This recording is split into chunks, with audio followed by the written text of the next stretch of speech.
is the purest hitter in the majors with the league's leading batting average and a slugging percentage higher than Mark McGwire. Not many could argue.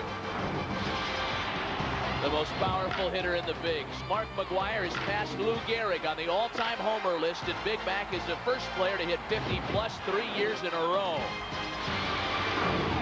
A pure hitter and the premier power hitter. How'd you like to take the mound tonight? The Rockies and Cardinals swing it next on FX Baseball Saturday night. And welcome to St. Louis, the gateway to the West for tonight's matchup between two of the National League's highest powered offenses, the host St. Louis Cardinals and the Colorado Rockies.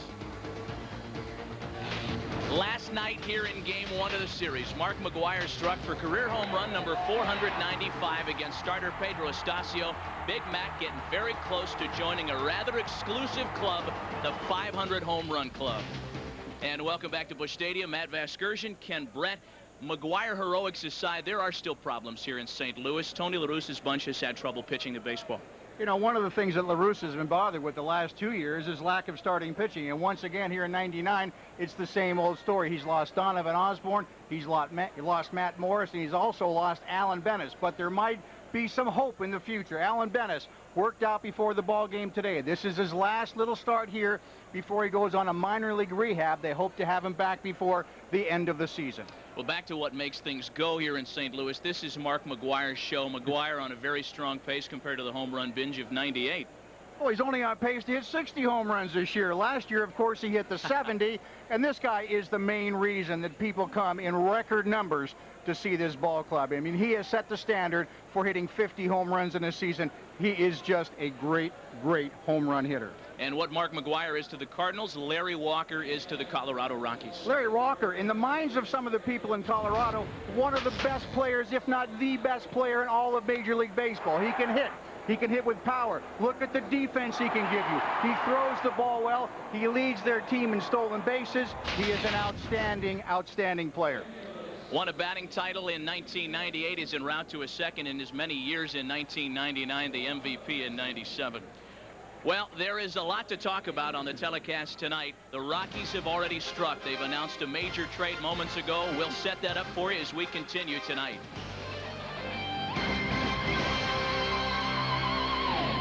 We are just a little bit before the Major League trading deadline, and one team has already struck. It's one of the teams we've got here today with us. It's the Cardinals and the Rockies. We teased you a little bit getting into that last commercial break. Not Dante Bichette, but there is not a lot of time left for general managers to pull the clock or to pull the trigger on a deal.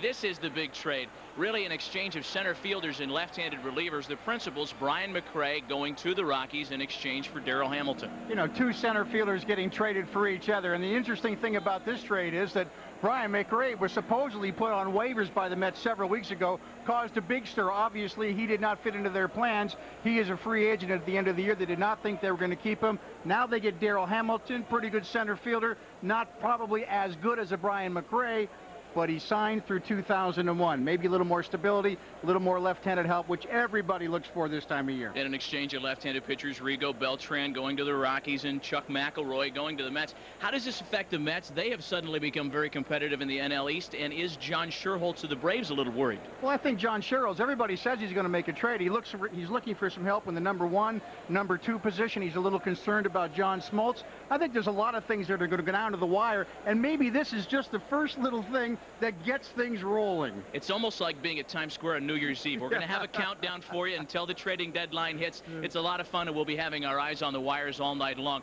Already a big one pulled off just moments ago prior to this one. Until then, we have baseball. Larry Walker and Mark McGwire, a 4-time Gold Glover Larry Walker and a former NL MVP. And, of course, the active and single-season home run leader in Mark McGwire. Baseball's coming up next.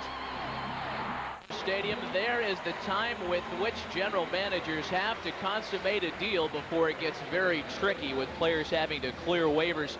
It is almost like Times Square New Year's Eve. I'm waiting for Dick Clark to drop his big glass ball down on the thousands of people waiting to celebrate midnight.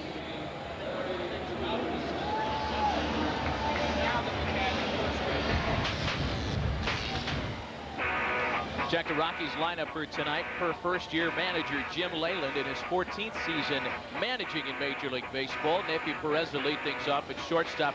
He's followed by Todd Helton at first base. Right fielder Larry Walker leading the National League in hitting, bats in the 3 spot. In left, Dante Bichette, a 4-time All-Star, bats cleanup. Vinny Castilla at third base, a 2-time All-Star player, hits in the 5 spot. There's your Blake Street Bombers in the middle of the lineup. Jeff Berry takes over in center field for the just traded Darryl Hamilton. He bats number 6. Terry Shumpert, Kurt Manwaring, and pitcher Bobby Jones round out the lineup for the Rocks.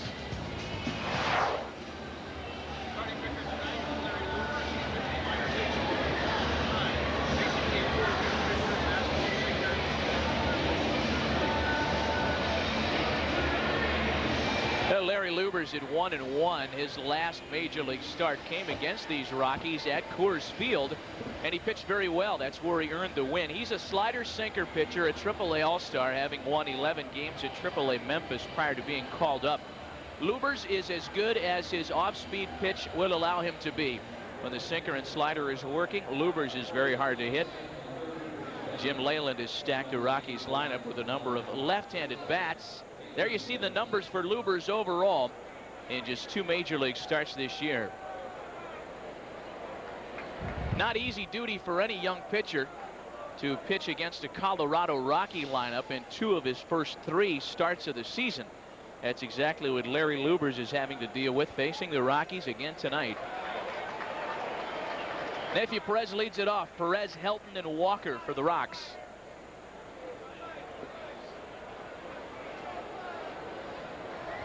Well, the trade is certainly significant right out of the chute, Ken, as the Rockies trade Darryl Hamilton, who had been their leadoff guy for much of the season.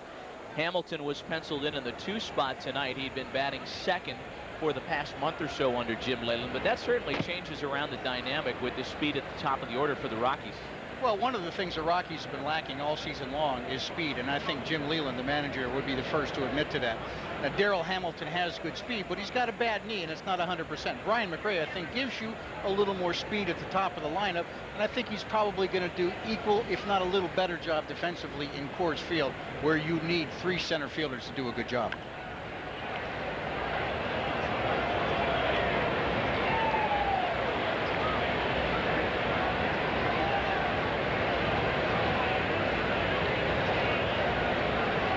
Stays a ball and 2 strikes on Nefi Perez. Slapped to shortstop. Ex-Marlin Edgar Renteria's got it. There's one away for Larry Lubers tonight. Let's set the rest of the defense behind the Cardinal right-hander this evening. In the outfield, things in a little bit of disarray for the Cards. They've got some injury trouble out there. Joe McEwing, J.D. Drew, and Sean Dunston left to right. In the infield, first to third, McGwire, Howard, Renteria, and Tatis. McGwire's 1990 Gold Glove, the only one in that group.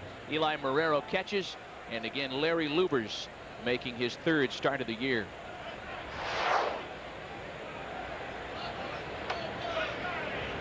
One away for Todd Helton. Helton had been penciled in the lineup tonight in the 6th spot. But after the 11th hour trade, he jumps up to the number 2 hole. So 3 left-handed bats against the right-hander Lubers right out of the gate. I suspect, Ken, that the deal pulled off between the Mets and the Rockies is certainly not the first in this final day before the deadline. Well, you know, I was watching TV last night, and it seemed like everybody was talking about trades and what people were being offered, and I think some of the posturing that takes place before a trade is made. And I think that maybe this is going to be the one that kind of gets the ball rolling. Little pop for Fernando Tatis. 2 gone. I mean, obviously, you make a trade when you think it improves your club. I don't think people make trades just for the sake of moving people. You got to make a trade that makes sense for your club to try to make your club, if not this year better, then certainly better next year or down the road. Larry Walker stands in now with 2 gone. And it is that down the road view that both the Rockies and the Cardinals possibly are taking here at the All-Star break and at the trading deadline in 1999. Again, there were big expectations for both of these clubs on opening day. In the case of the Cardinals, it's been a variety of injury setbacks, most notably to their starting pitching, as we touched on earlier. Injuries to the Rockies and some subpar pitching performances elsewhere. Both of their problems are pitching related. And I think in Colorado, I think their pitching is a little deeper, more of a problem than it is here in St. Louis. I think in St. Louis, they've got people coming off injuries. They've got a guy in AAA named Rick Ankiel, who is supposed to be one of the best pitchers coming out of the minor leagues. I think St. Louis will take him up to the big leagues in September for a little look-see. Their pitching problems are solvable, I think, to a certain degree. Walker hits a pop-up fading into the stands. Tatis gives chase, but it's into the third row. One of the things that St. Louis has to do, they've got to find a way to keep their starting pitching healthy. Because when you have to go to your 10th starting pitcher, and I believe Lubers is the 10th starting pitcher that St. Louis has used this year, obviously you're digging down into the minor leagues to levels you don't really expect to have to go to. And that only weakens your club. And Larry Lubers was a non-roster player on opening day. You find his name in the media guide with all the minor league kids in the back of the book. They certainly did not expect him to be making an impact or even an appearance in late July. But health problems have really set back the Cardinals, and it's prevented them from being competitive in the National League Central much of the season. Still 2-2 to Larry Walker. Lined into the corner, and it'll rattle around a little bit. Walker eyeing up second. A 2-out double for the Rockies in the top of the first.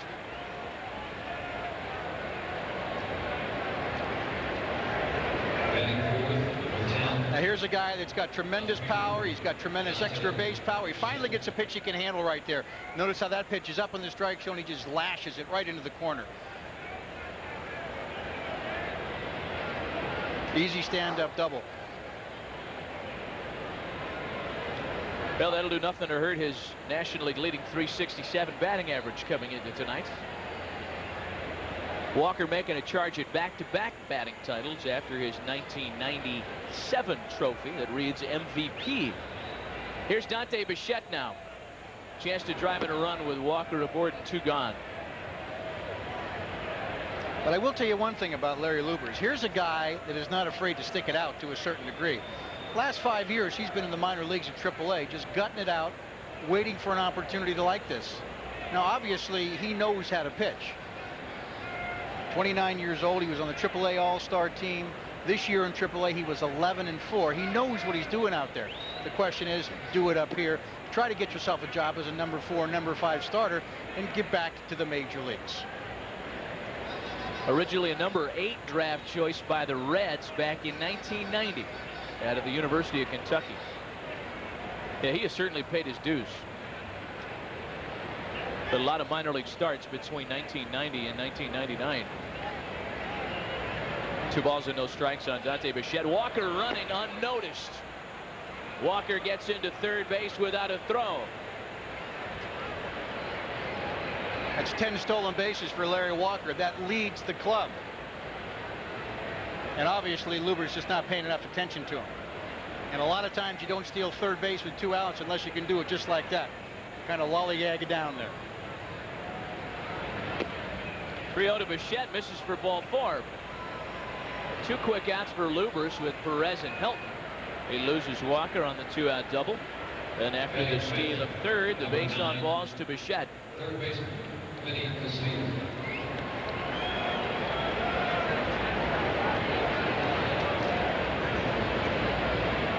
Well, Tony La Russa in his 4th year in St. Louis. 21st year of managing in the major leagues, and he has seen quite a few 11th hour deals go down. In fact, it was at this time of the season just 2 years ago when La Russa was reunited with Mark McGwire. Bichette running. They bluffed the double steal, and the Cardinals lead it beautifully. After Bichette came off the bag at first, Marrero bluffed a throw. Tatis covered third, and they nail Walker off the bag. Nothing in the Rocky first. Back from St. Louis, it looked like the Rockies had an opportunity to score first and draw some early blood. But that strategy stalled as Larry Walker wears a hood ornament on the back of his cap. Great play by the Cardinals. What makes this play so good is the catcher, Marrero, does such a great job of faking the throw to second base. And the fake the throw right there draws Walker down the line at third. And once he's off the bag, a good throw doubles him up. You see Tatis getting in position. They tag him on the upper arm, and the third base umpire, Randy Marsh, calls him out. Good, solid decoy. Fooled that man right there. Let's set the starting lineup for Tony La Russa's Cardinals tonight. Leading off and playing center field, J.D. Drew. Joe McEwing in left field tonight. He leads the Cardinals as a rookie with a .297 batting average. All-world first baseman Mark McGwire bats 30. He's just 5 home runs away from entering the 500 club. Fernando Tatis at third base bats number 4. He was acquired this time of season last year, rather, in an 11th hour deal. Redgar Renteria bats 5th at shortstop, rather. Right fielder Sean Dunston hits in the 6th hole. Marrero, Howard, and Lubers rounded out for the Cards. On the mound for the Rockies, left-hander Bobby Jones, a very valuable member of Jim Leyland's pitching staff this year. He has worked in dual variety as a starter, as a reliever, and he's given this club some solid innings. Yeah, he started the year in the bullpen, has since become a starter. And when you talk to the pitching coach of the Rockies, Milt May, Milt thinks he's better suited to be a starting pitcher. And that's where he is right now, and that's where he's been for some time. 27-year-old lefty, selected from the Rule 5 draft off the Milwaukee Brewers roster in December of '94. It's the second straight year Bobby Jones has given the Rockies some quality spot starts and some long relief innings. His ERA is the second lowest on the staff. And he loses J.D. Drew to start it out in the bottom of the first. That has been a problem for Jones this year. Well, one of the problems that Jones has, and we're going to bring it up right here, high pitch count, can be run on. He has control problems. And he'll walk in a 5 or 6 inning stint. He'll walk 4 or 5, but sometimes those walks come in bunches. Basically a 3-pitch pitcher, fastball, slider, and a changeup. Slider probably his best pitch. Working on the changeup, mainly fastball, slider. He has got to get ahead. And one of the reasons I feel he's more comfortable in the starting position is they bring him in out of the bullpen. He gets the team deeper in trouble with his control problems. Joe McEwing for the Cardinals now in left field tonight. I mentioned some of the injury troubles plaguing the Cardinals in the outfield. Eric Davis has a shoulder problem. He is unavailable. And a couple of guys playing out of position out there in McEwing and Dunston. Dunston has actually played quite a bit of outfield this year for Tony La Russa.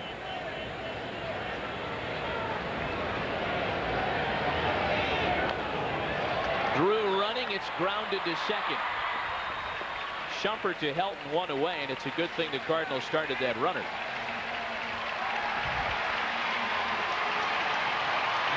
Well, you know what that roar means in St. Louis. No, it's not Brett Hull. Mark McGwire to dig in to make his first plate appearance of the night.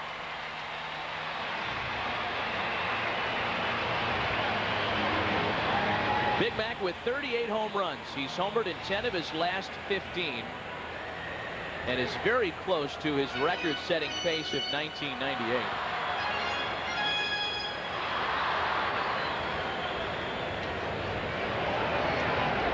Got a runner at second with 1 away. You know, we talk about trades at the deadline, and again, today is the trading deadline at 12 p.m. Eastern. Mark McGwire sent to the Cardinals on deadline day 1997. Tony La Russa reunited with his Oakland slugger. 3 minor league pitchers exchanged for Mark McGwire. Not a one of them is with Oakland today in a trade that was really necessitated because McGwire made it very clear he was not going to return. He was a free agent at season's end. But things have really turned around as far as fan interest here in St. Louis ever since McGwire put that red helmet on. 1 ball and 1 strike to Big Mac.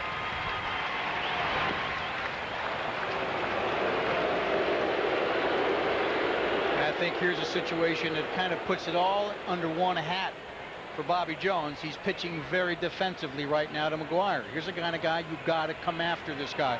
You've got to get ahead of Mark McGwire. You can't pitch behind to him. If you're going to pitch behind with an open base at first, put him on first.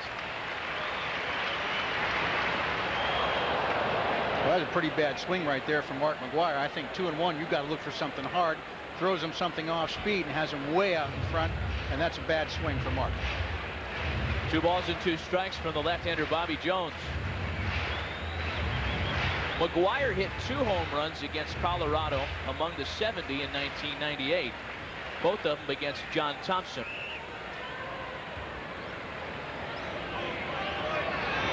Drew runs again. Pitch to McGwire is popped up. Drew's got to hustle to get back to second base. Shumpert has it. And there are 2 away.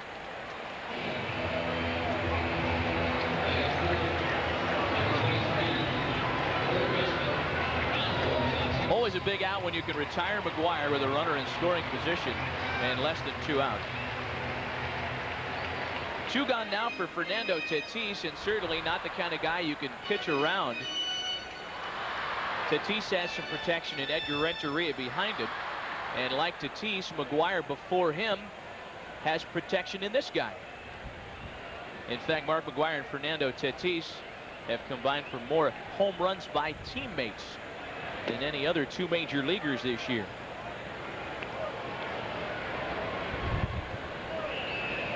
And I remember when Tatis came up with the Texas Rangers, they said he was going to hit with power. They just didn't know how long it would take. It's taken about a year plus. 23 dingers for Fernando Tatis this year. He had 19 in a year and a half in the big leagues coming into 1999. And another guy, Ken, acquired in an 11th hour trading deadline deal as he came over from Texas last year. And I think one of the things that Texas wanted to do in that trade, they got Todd Zeile, and their defense improved overnight by getting Zeile and, of course, Royce Clayton. And Texas, I think at the time, a pitching staff that was struggling at the time, you make the whole team better by improving the defense, and that's what Texas did last year by changing the whole left side of the infield.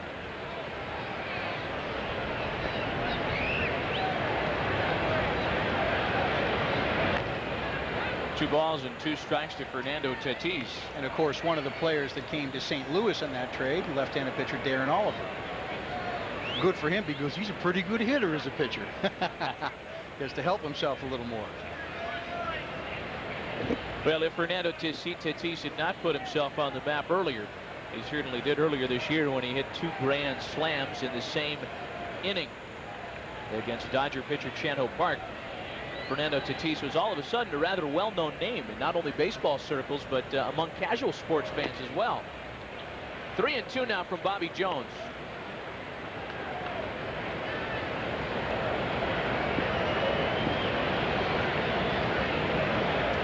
J.D. Drew, the runner at second with 2 gone. Scoreless in the bottom of the first. We're underway from Busch Stadium. Here's a payoff from Jones, and that misses outside. That's 2 walks in the first 2/3 of the first inning by the left-hander tonight.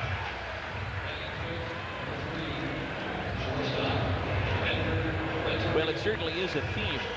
This has been a problem for the Rockies, not only for Bobby Jones, and it's something certainly that Jim Leyland and Milt May are aware of. I think they're leading the world in base on balls. And I wonder if that has anything to do with the fact that a lot of pitchers, when they're pitching at home, they're getting hit so hard, they try to be just a little too fine, especially early in the count. And as a result, they find themselves pitching behind a lot in the count. Edgar Renteria, the batter down. Final scores from Major League Baseball at the friendly confines this afternoon. Chicago outslugs New York. 2 home runs by Sammy Sosa this afternoon to give him a total of 40. And for the time being, at least, take a lead on Big Mac. Both runners go. Throw down to third. Not in time to get Drew. Cardinals pull off the double steal.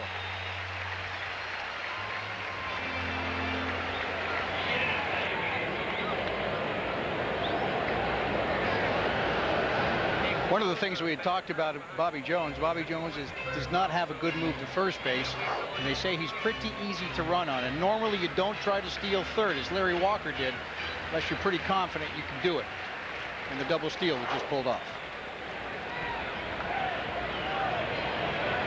Changes the nature of the at-bat for Renteria now. A chance for him to plate 2 with the base hit. Yanked into the stands. Look out. Speaking of 2 home run games, this is a partial score in the bottom of the 5th inning.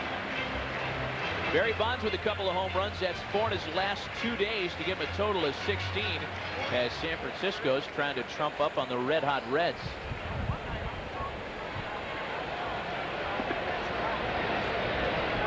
Ball and 2 strikes on Renteria.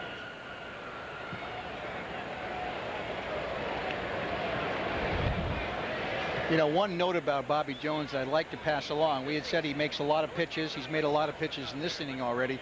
But if you look at the Colorado notes before tonight's ball game, he has made 8 straight starts as a starting pitcher and has not gotten past the 6th inning. So he is a 5 to 6 inning guy, and he'll throw 100 pitches in those innings quite easily. Next 1-2 to Renteria, line to third. Vinny Castilla gobbles it up and the threat dies. Cardinals leave a couple of runners in scoring position. We're done with 1 tonight. Rockies and Cardinals are scoreless. After just an inning of baseball here at Busch Stadium in St. Louis, the 33-year-old home of the St. Louis Cardinals. Larry Lubers ready to go to work on Castilla, Berry, and Shumpert here in the Rockies' second.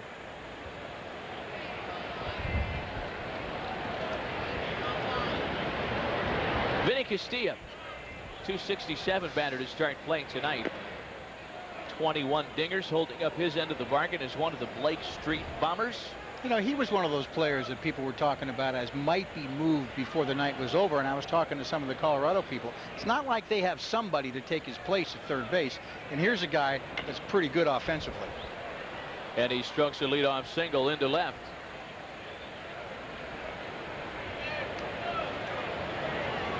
Well, for the time being, Castilla is still a Rocky, but for those of you who missed it earlier, one guy switching uniforms, a guy who was penciled in to play center field tonight for Jim Leyland, gone to the Mets. Brian McRae coming to Colorado in exchange for Darryl Hamilton in what amounted to a swap of center fielders. Yeah, Darryl Hamilton signed through 2001. Brian McRae a free agent, but Brian McRae I think a little better defensively in center field because he's got 2 good knees. Hamilton's got a bad knee. There were other players involved in that deal as well. Some left-handers switched uniforms. That clock represents the trading deadline. 3 hours, 24 minutes, and 40 some odd seconds left for general managers to get it together if they're going to pull the trigger. Todd Helton the batter now with Castilla aboard. Jeff Berry rather. Jeff Berry. It is Berry who took Helton's spot in the lineup after the deal. Berry in there batting in the 6th spot. Those other 2 players, by the way, the relief pitchers, that's certainly a part of the equation, because the New York Mets had been looking to upgrade their bullpen as they continue to battle Atlanta. And Jeff Berry strokes a base hit into left. Back-to-back singles.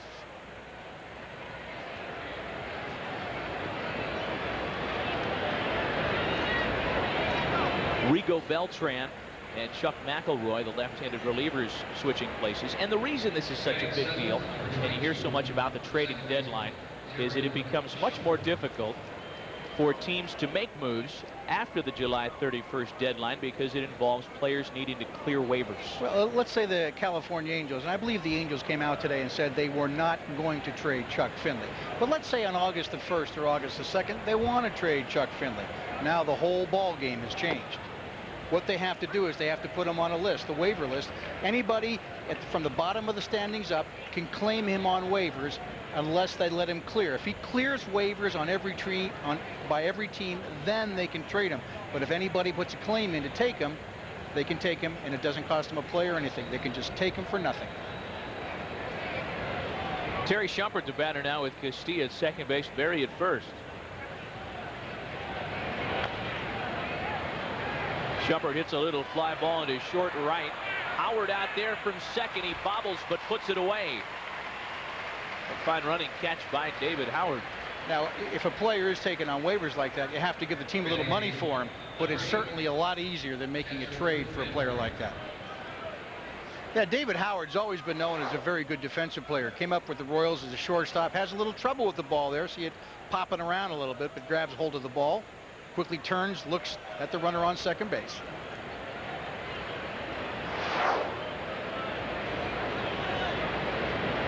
So 1 gun now for the catcher, Kurt Manwaring. Manwaring has been on fire. Got the average up to 337. Kurt Manwaring is a part of a catching platoon again this year, only not with the guy he's familiar with as the other part of that tandem. Jeff Reed was waived earlier in the season, and Henry Blanco is the guy sharing catching duties in Colorado with Kurt Manwaring, a guy who was a third baseman in the Dodger minor league system for many years. And Blanco spent a lot of time with the Dodgers. I believe he was with the Dodger organization something like 9 years, and here he is in the big leagues, and he's done a very good job defensively throwing out runners for a guy who's only been catching for a couple of years. Blanco caught last night. Tonight it is Manwaring out there receiving Bobby Jones. 1 ball and 1 strike. Runners aboard for the Rockies. Manwaring checks it. They appeal down to third, and no swing.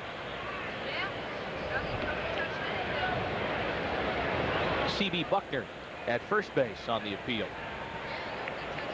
You know, in addition to the trading deadline today, it's certainly another hot topic on the baseball stove. Status of the major league umpires and the resignations. The letters of resignation.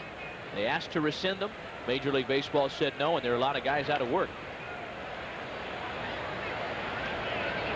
And the man behind the plate, that man right there with the mask on, Joe West, has been terminated. He will not be an umpire after September the 2nd. You know, and for the life of me, and I've been involved in this game my whole life, Matty, I'm telling you, I don't understand what they did. I don't understand why they did it. And for them to get hurt the way they have, I'm shaking my head saying, I just don't understand. I see you shaking it. I don't understand. Grounded towards the hole on the left side. Great play by Renteria to second base, and they get buried. Boy, you make Edgar Renteria move at shortstop, and you risk a highlight. I think one of the reasons that Renteria was acquired from Florida was because he's going to give you better defense. I thought this ball was going to find the hole in left center, but look at the play and look at the off-balance throw. Gets plenty on it. Look at the second baseman acting like a first baseman, cutting down the distance right there. Nice play defensively, shortstop and second baseman. Scored 6-4. Runners at the corners now with 2 gone. And the pitcher Bobby Jones has a chance to help himself.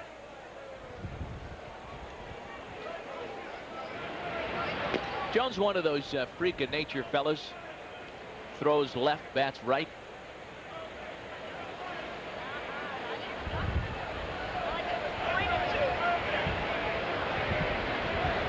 The numbers on par with his career figures this season with the bat in his hands. 1-0 from Lubers is tipped foul, 1-1.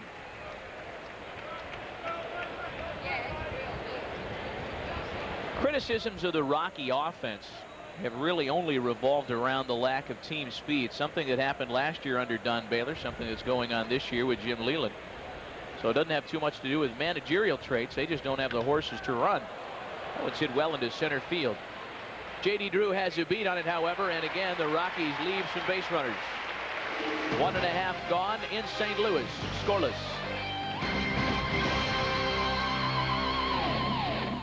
Half in St. Louis.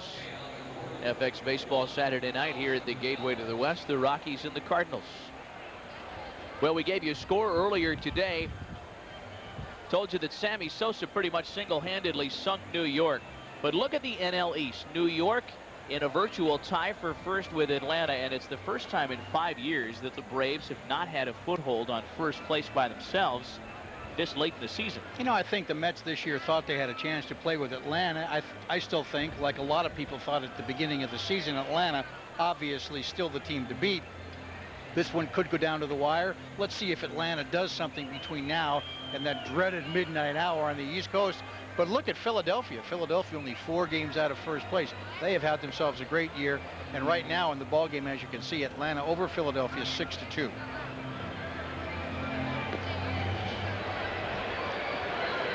Well, certainly things have changed in Philadelphia as far as who's available and who's not. You hear Curt Schilling's name almost every year at this time of the season, as you do with Kevin Appier in Kansas City. In fact, the Sporting News earlier suggested that Kevin Appier and Curt Schilling might hold a record for the number of times mentioned in a trade rumor without a deal ever being struck. Yeah, you don't hear Schilling's name anymore. You hear names of people that Philadelphia wants to acquire.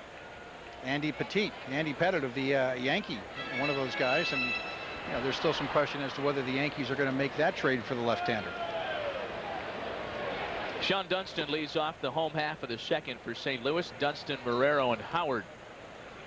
When you talk about the names that have been bandied about this year, that group is certainly a quality group of major league players, but it is without the huge big ticket take you to the postseason jump on my back guy as it was last year when Randy Johnson ended up going to Houston. It was at the time a very surprising move.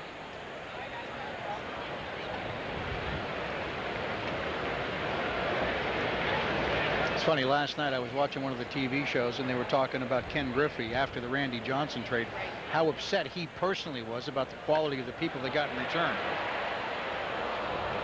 Well, a year later, it looks like a pretty good trade for the Mariners. Middle infielder Carlos Guillen. They got starting pitcher Freddie Garcia and lefty John Halama. Yeah, not a bad deal.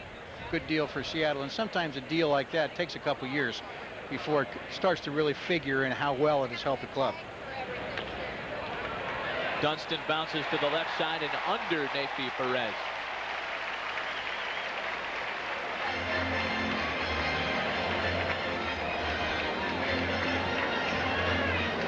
Tonight after the game, stay tuned as the FX Saturday Night Bash continues, including the FX Macho movie Relentless 2 at 11:30. Catch that and more as part of the Saturday Night Bash right here on FX. Cardinals have their leadoff hitter aboard for the second straight inning against Bobby Jones.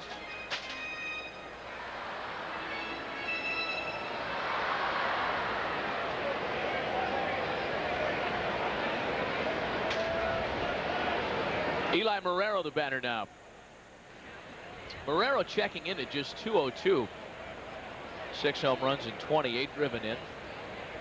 He, like the Rocky catcher tonight, Kurt Manwaring, has been involved in a platoon for much of the season with, speaking of the Mets, a former Met, Alberto Castillo. I was almost hoping Castillo would play tonight because I love the way he catches. I mean, he gives you as good a target, I think, as I have seen a catcher give all season long. I mean, it looks like a big old monster catcher's glove. One of those 17 inchers that they use for the knuckleball pitchers. Yeah. And he just leaves that baby right up there. Gives you a good target to look at as a pitcher, and pitchers like that.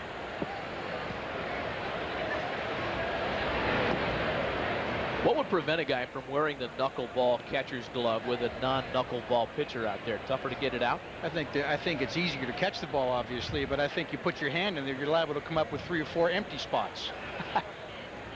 17 inches wide, I believe, is what it is. It's just a huge, huge glove. 1 ball and 1 strike on Eli Marrero. Now, he does not have a real good move to first base. Bobby Jones does, so you might want to think that they might take a little advantage and run of him. Dave McKay, the first base coach, he's got a stopwatch. He's recording how long it takes him to get rid of the ball, how long it takes the catcher to get rid of the throw to second base. They'll know whether they can run on him.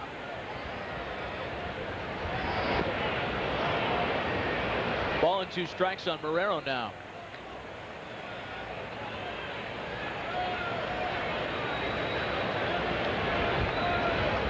Bobby Jones last started against Houston, and it was one of those games you were talking about earlier, Ken.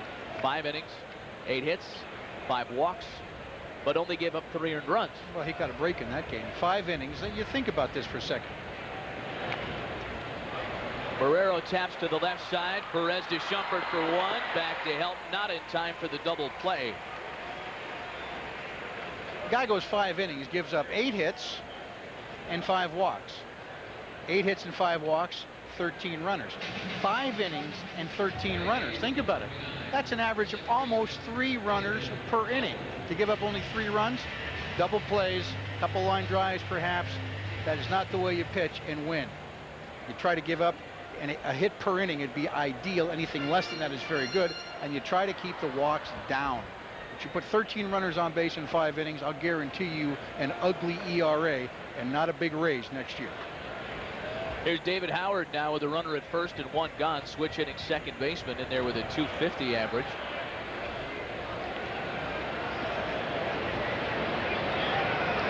And that's another reason guys only go 5 and 6 innings and they run out of gas, because they're throwing too many pitches. You got to have some of those 9-10 pitch innings, and the only way you do that is to get ahead and throw strikes. 0-1 to Howard.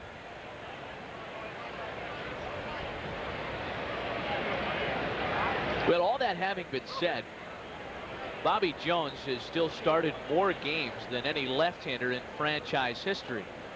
It says as much for Jones' durability and his ability to weather adversity as it does for the Rockies' lack of a quality lefty.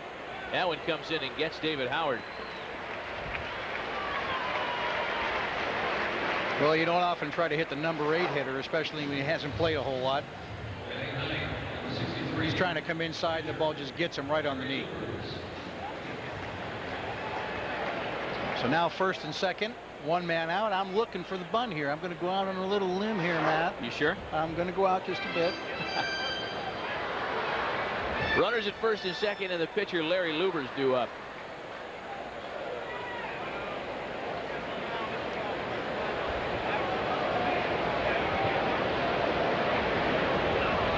Rene Lachemann in the third base coaching box, who certainly put himself on a lot of highlight tape last year with his unusual positioning in that third base coaching box. He really wasn't even in the third base coaching box when McGwire came up to bat. We'll show you a little of that later. I mean, he's out there in short left. A former manager himself. Here is Lubers now. Swinging away, he grounds to second. I think Terry Shumpert was just as surprised about that as you were there, partner. Runners advance. No, I never said I was the expert. The old hit and run put on. That surprised a lot of people. And I tell you what, he almost caught a break right there. All you're trying to do in a situation like this, hit the ball somewhere, try to find a hole. Look where the second baseman is. The only play he has is to first. It's because the shortstop was going over to third to try to get that lead runner.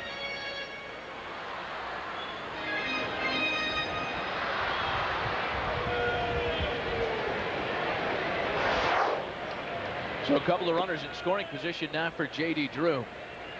Another reason I think that St. Louis might have done that, in a situation like that, when you're looking for a bunt, the pitcher is going to try to throw a strike, and it's going to be a fastball.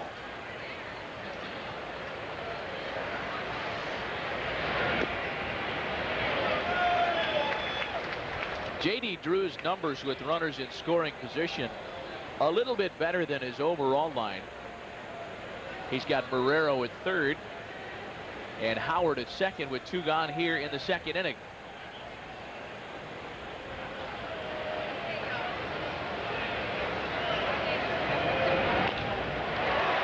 Drew hits a fly ball into center. Playable for the temporary center fielder Jeff Berry. Couple of runners left stranded for the second straight inning by the Cardinals. We head to the third, still scoreless. Scoreless as we get to the top half of the third. All the Mark McGwire fans in the whole state of Missouri. You know, according to the St. Louis Regional Commerce and Growth Association, the Mark McGwire Home Run Derby of 1998 pumped an estimated $60 million into the local economy. That's $60 million. Well, I know one thing. The hotel we're staying at, every time we seem to come here, and we've been to St. Louis a lot at FX here, all you see is rooms full of people, and they're wearing St. Louis stuff, and they're here to see Mark McGwire. They come from everywhere. Yep. Unreal. We got to find a smaller hotel out of town. Here's Navy Perez to lead off the third. You know, not even in the days when St. Louis was the westerly-most team in baseball, before the Dodgers left, before the Giants left for California, not even in those days did a team have such a stranglehold on an area as the Cardinals do here in the Midwest currently. I mean, you're right.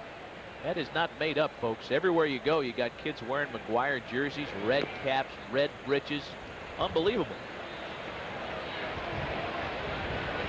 Well, one of the things about the Cardinals were a major league team before Atlanta had baseball, before Houston had baseball, and all those people in the Southeast used to be Cardinal fans. And that's why you have, I think, so many Cardinal fans around. Maybe it's because there's so many Cub fans around too. I think the Cubs and the Cardinals, two pretty popular franchises in this part of the world. Leadoff walk issued by Larry Lubers.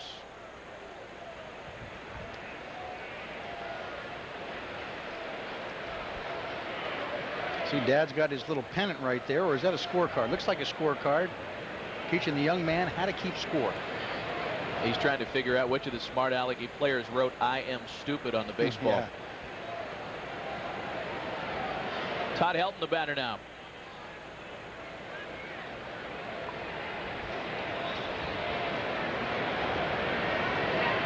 Runner-up in the National League Rookie of the Year voting circa 1998.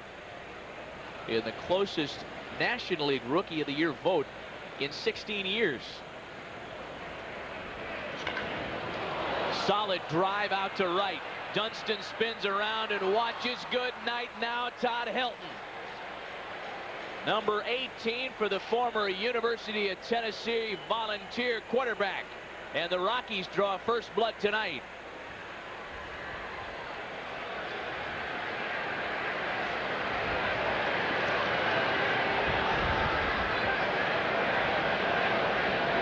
But that one even sounded good. 18 home runs, 71 RBIs now. Pitch is down and in. Look at him just go get that. Down maybe middle part of the plate. Left-handers like that ball down there. Nice swing, nice follow through all the way around. Line drive, right field.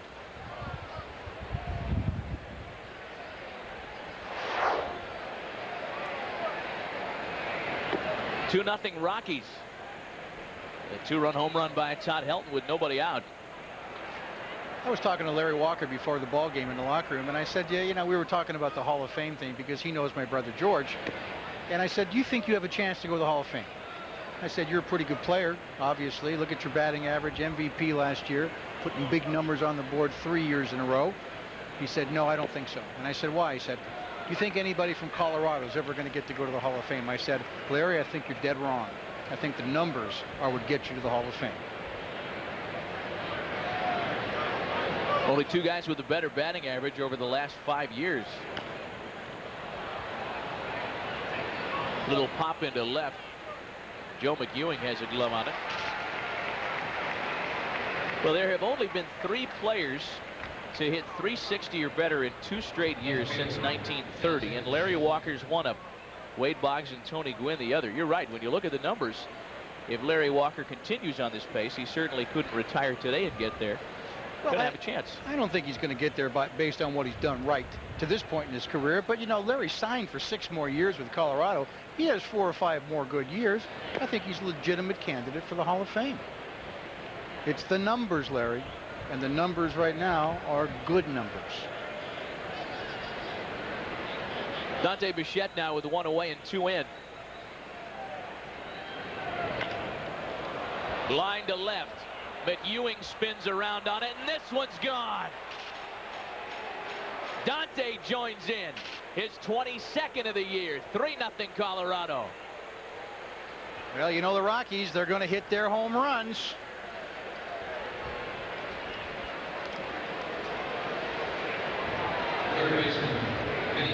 For Colorado, home run number 140 and 141 of the season, by far the most in the league. Rockies, of course, number 1 in hitting in the National League. Takes that pitch on the outside half of the plate and just pulls it into the left field seats.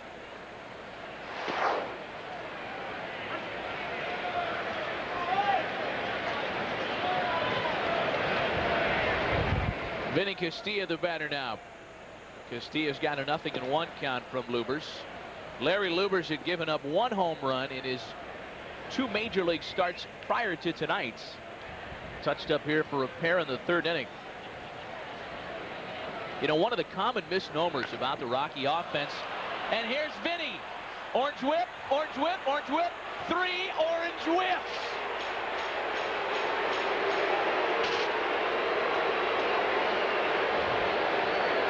Three home runs, last 4 hitters.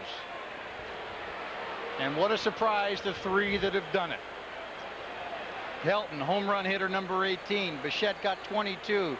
Castilla 22 on the season. I mean, here's three guys who can hit and can hit with power.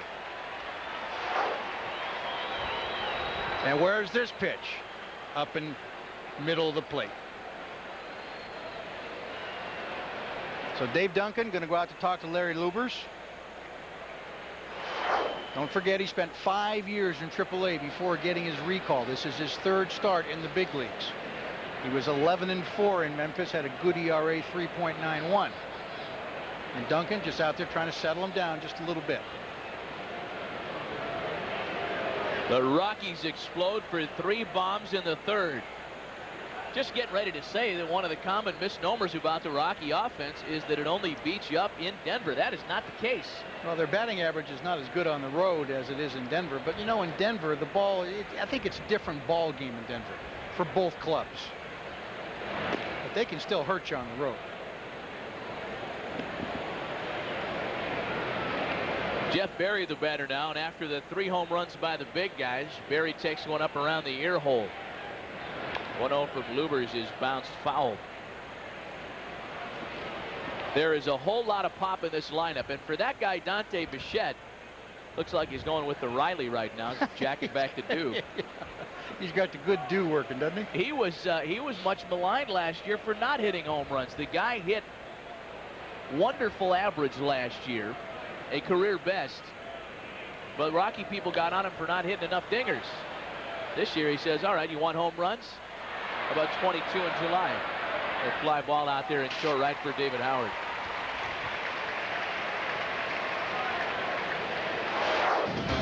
FX Baseball Saturday night continues next week with an American League showdown. Derek Jeter leads the world champion Yankees into Seattle to take on Ken Griffey Jr. and the Mariners.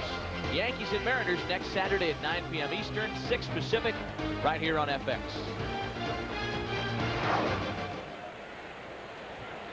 So 2 gone now for Larry Lubers. Terry Shumpert the batter. Now here's a surprise to me. Terry Shumpert's bounced around in his career, played for several teams, and all of a sudden he finds his stroke here in Colorado. Here's a guy whose lifetime batting average is in the 220 range, and all of a sudden here, playing as a part-time player, but getting more playing time now because of his average up to 336.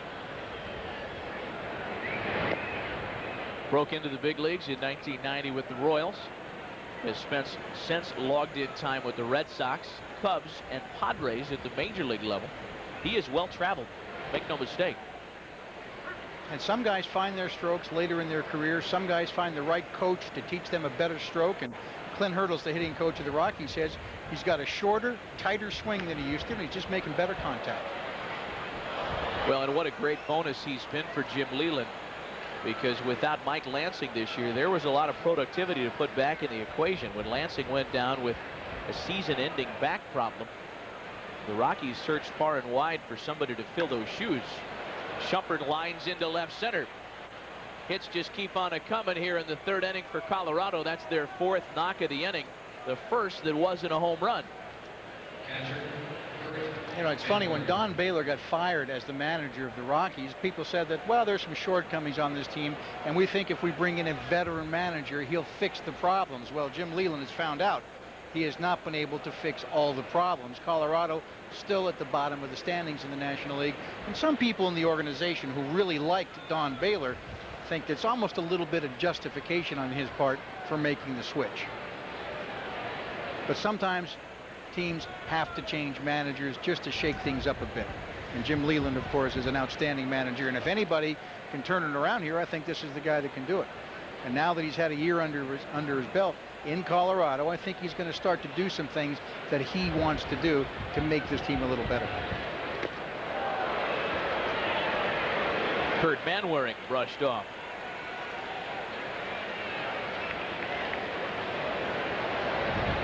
Well, among the hardware in Jim Leyland's trophy case, 2 Manager of the Year awards. He's only one of a couple of managers to earn that award twice. A World Series ring from 1997. Certainly not a quick fix here.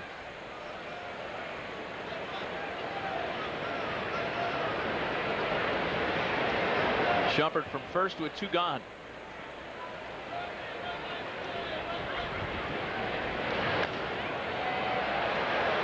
Van Waring lifts a fly ball into short center. J.D. Drew on the run. Renteria out there from shortstop to put it away. All told, 3 dingers in the third by the Blake Street Bombers.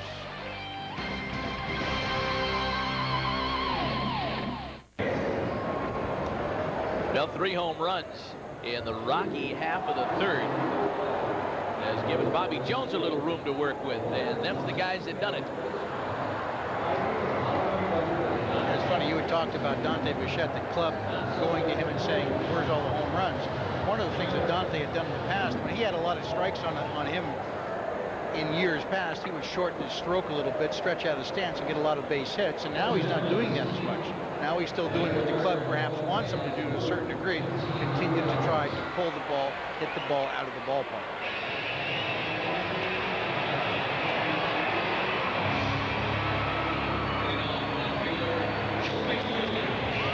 Nine of the last 15 Rocky batters have reached base, including 3 home runs, including Dante's 22nd. Joe McEwing leads off the third. McEwing, McGwire, and Tatis bottom 3 for St. Louis in a 4-0 hole. .297 average for the guy they call Mini Mac. It's funny, Alan Bennis is warming up before the ball game, taking a last little rehab start before he goes down to do some work in the minor leagues. And usually when that happens, you have some of the guys who aren't going to play in the game come out and take some live BP off of them. Who was taking BP off him today? Mini Mac. Mini Mac was in there taking some rips off Bennis. Boy, a strong candidate for the National League Rookie of the Year award, and a guy who endeared himself to his teammates very quickly for reasons you just spoke of. Works his tail off. Not a guy who was drafted as a prospect, say the way his teammate J.D. Drew was, who had a road paved to the big leagues for him. Joe McEwing has had to scrap his way to the major leagues. And bounces this one past Castilla into the corner. McEwing trying for second. Throw from Bichette offline.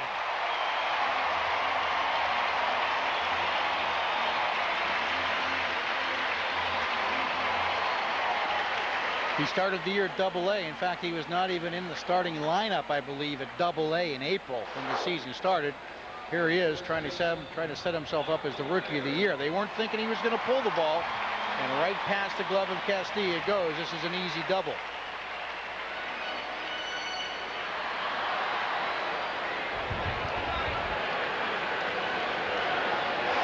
Good throw would have made it a little closer, but the throw brought the defender off the bag at second, and now it's McGwire.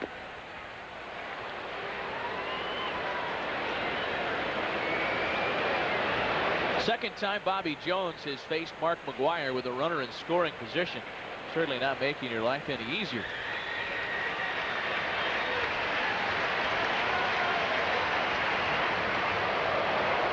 Some numbers for you to swill around. And we know how baseball fans, especially in terms of home runs, like to swill numbers around like a fine Bordeaux. St. Louis, 11-5 on Saturdays. Last year, Mark McGwire hit 13 of his 70 home runs on Saturday games, more than on any other day of the week. On cue, McGwire's 38. Somebody must have whispered that Sammy hit 2 of them tonight.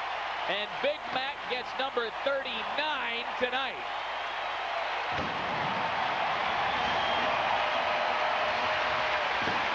Well, for all those people at the flash bulbs, they got their money's worth just now. I mean, he crushed it. Boom. Big Mac and Mini Mac make it a 4-2 Rocky lead. Let's take a look at this. I mean, there's no doubt about this ball being out of the ballpark. He is a low ball hitter. He likes the ball down there.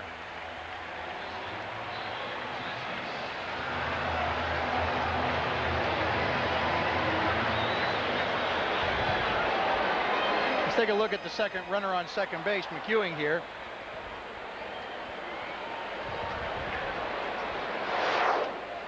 Started to smile as soon as he looked up. 4-2. And now it's Fernando Tatis. Well, Mark McGwire is now 4 home runs away from getting in the club. Only 15 players in the history of Major League Baseball have hit 500 home runs. Fernando Tatis is in the house. What's going on tonight, y'all? Monkey see, monkey do. Fernando Tatis wants to keep pace with Big Mac. Those two teammates have still hit more home runs than any other two teammates in Major League Baseball.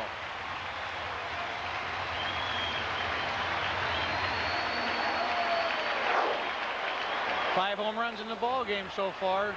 Strap them on, folks. Might be a long one here tonight as the ball is getting out here on this hot Midwestern night. Bobby Jones had allowed 17 home runs in fewer than 100 innings of work at the start of play tonight.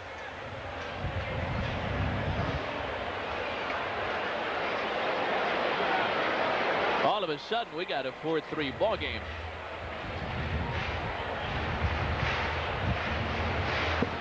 If you're just tuning us in recently, you're likely seeing something you enjoyed. Last 11 batters, 5 long balls.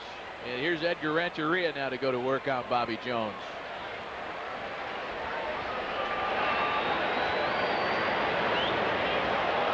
Certainly, Ken, at first glance, Busch Stadium in St. Louis would not appear to be a home run park. Traditional dimensions all the way around, a symmetrical field of play, 402 to straightaway center field. You don't get any cheapies here, but on humid nights such as this one, there is absolutely no air on the field. There is no wind at all. Ballpark is built 25 feet below the street level, and the ball can really fly on a hot night like tonight. That one carries Barry all the way to the track, and that's the first out of the inning, folks. I have never been here when it wasn't hot and humid. Never, ever.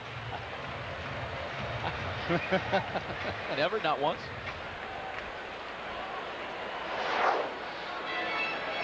Take a look at McGwire's home run here. Man catches the ball. He's congratulating. Yeah. What am I going to do with it?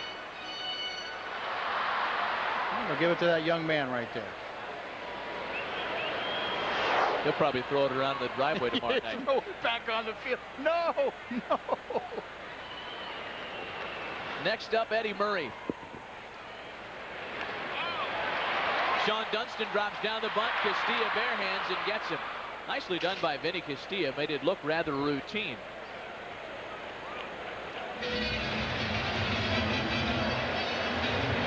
Now, Castilla is a guy that hits a lot of home runs, drives in a lot of runs at third base, but a lot of people think that he should have won the Gold Glove as a defensive third baseman. Here's a pretty good reason why. Watch him charge the ball, barehanded, take one step, get plenty on the throw. Solid defensive play right there from a guy who a lot of people in the business say is one of the best at that position. And they were talking about perhaps trading him. Of course, this is just talk now, Matt. We're it's just kind of passing along things that we have heard. And he's, I guess he would be a good player to take in a trade. He's not overpaid by today's standards. He's got a couple more years left on his contract. Eli Marrero, the batter now for the Cardinals. Well, you know, Vinny Castilla is one of the last originals left.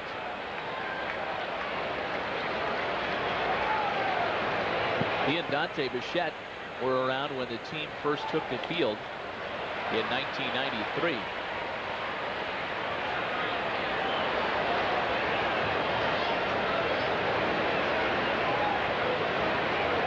Dante's name popped up in those trade talks a bunch this year as well. He re-signed a big contract recently.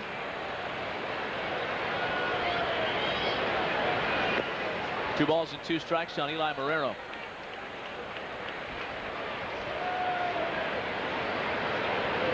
Again, we told you about the big deal the Rockies pulled off with the Mets today. Darrell Hamilton going to New York. Brian McRae coming to Denver. Also an exchange of left-handed relievers as Chuck McElroy joins the Mets in exchange for Rigo Beltran. Second straight year Darrell Hamilton has been traded at the deadline. Ball 4 to Marrero. Been a rough third inning for Bobby Jones. You know, you look at what Jones has done in the ballgame. He walked 2 in the first, then he hit a batter in the second, walked another one in the third, so he's put 4 people on base in less than 3 innings of his own willing. He's only given up 4 hits, but he's been in trouble every inning. 2 runners left on in the first, 2 left on in the second, already 3 runs scored here in the third, and he's made a lot of pitches. This has been a pretty typical outing for Bobby Jones. And there's ball 1. What you've got to do if you're a pitcher, you've got to get ahead. Getting ahead means strike 1, not ball 1. 1 ball, no strikes on David Howard. He was hit by a pitch his first time up there. Popped him up. Helton at first. Tracks it near the St. Louis dugout. Stumbles but puts it away. But some damage done in the third. The Cardinals counter with some long balls of their own, including McGwire's 39th. Included the line off for 1 long ball hitter. I'd sell my soul for 1 long ball hitter. Yeah, I remember that. We have seen the home run tonight. A 3-run home run, a 3 home run rather, top of the third by the Rockies. In the bottom half, the Cardinals come up with a pair. That combination you saw earlier of McGwire and Tatis have now struck for a combined 63. Top half of the 4th inning. The Rockies will send up the pitcher spot. Bobby Jones, followed by the top of the order, Perez and Helton.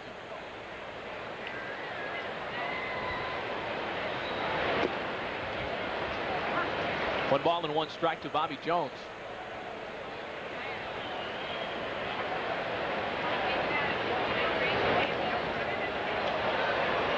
Popped up. Eli Marrero chases it and makes the catch just shy of the camber well adjacent to the home dugout.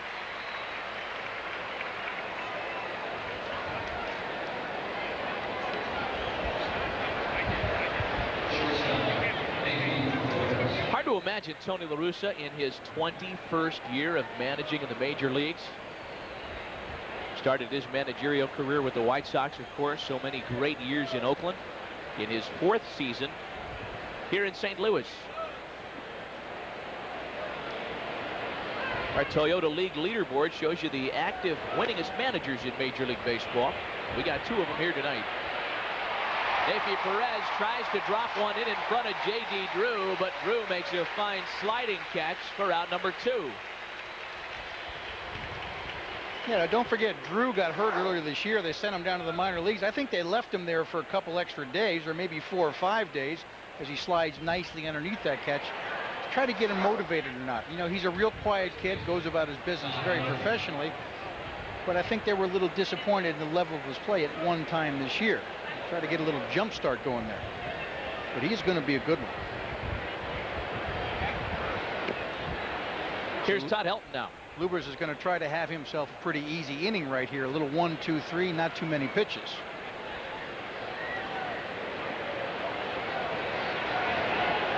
He's got 2 gone and the base is empty. And a 2-0 count on Todd Helton.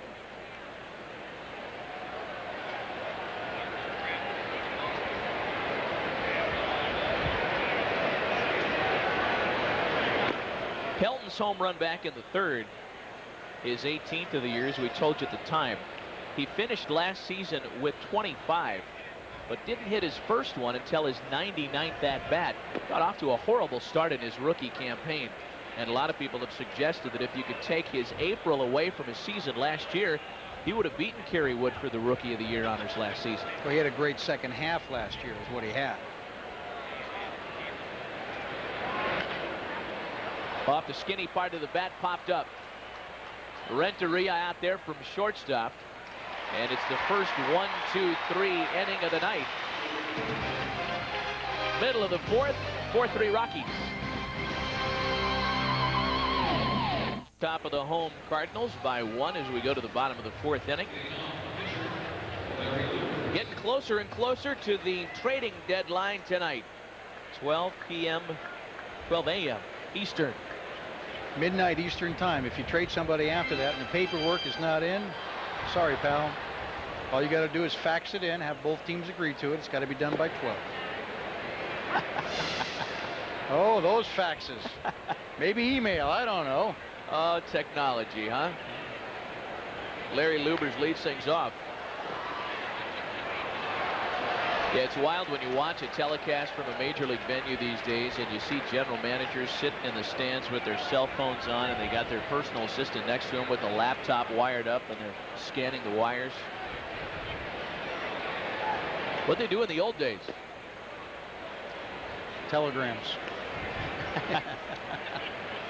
Telegrams, telephones. 1 ball and 2 strikes on Larry Lubers. It's an important inning for Bobby Jones. He very much wants to get through the Cardinals in order in the bottom of the 4th. Because should he go 1 over the minimum, he'd have to face Mark McGwire with a runner on. He's got Lubers, Drew, and McEwing scheduled. And it's off to a good start for Jones. Castilla takes care of Lubers, 1 away.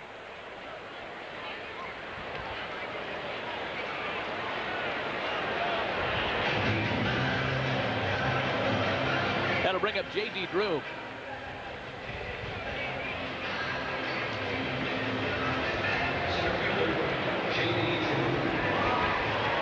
You know, we talked earlier about some of the problems the Cardinals have had with health amongst their guys in the lineup. When you look at the Cardinals from the outside looking in, you do at least see, for Tony La Russa or whomever, because La Russa does not have a contract for next year, you do at least see his starting unit either signed for next season or ineligible for free agency, as is the case with the young guys like J.D. Drew. Last year at this time, here in St. Louis, they were talking about free agents Brian Jordan, Gary Gaetti, Royce Clayton, Todd Stottlemyre, Ron Gant. A lot of those guys ended up traded at the end of the season or at the deadline. But at the very least, they have a core group of players signed for next year here in St. Louis. And I think the key next year for St. Louis, what are they going to do about the pitching? The pitching is not good enough this year. Pitching has got to improve, and it's got to improve in the starting rotation, and I think it's got to improve in the bullpen a little bit. That's going to be the key for St. Louis next year. I think if you look at their team defensively in the infield, I think they're pretty happy around the corners. Tatis, Renteria, McEwing, McGwire. I mean, that's a pretty good club right there. J.D. Drew comes up with a big one-out hit here in the 4th.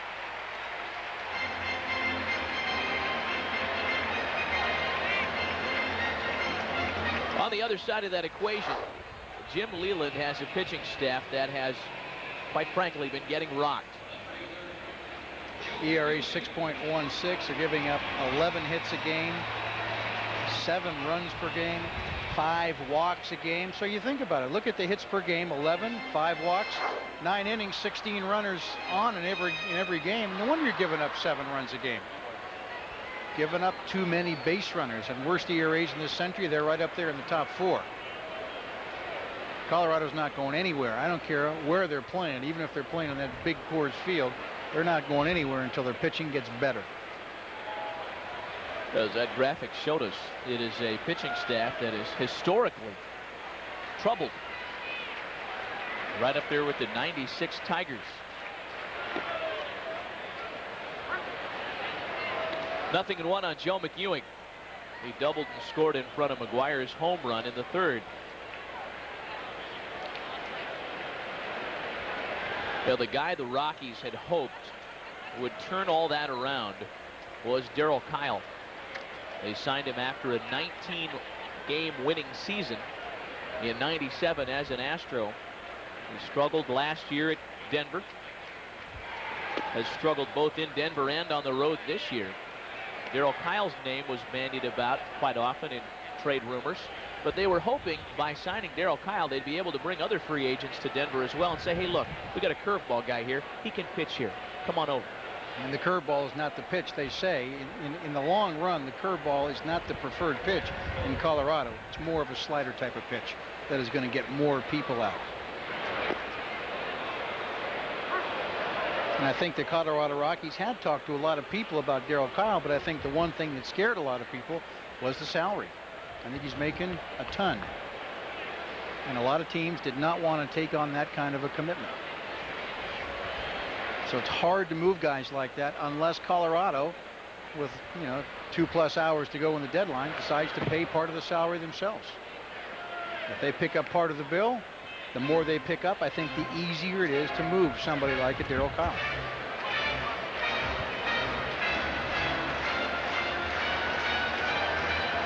One ball and 2 strikes on Joe McEwing. Speaking of Astros, J.D. Drew looks an awful lot like Houston closer Billy Wagner. Has that ever struck you?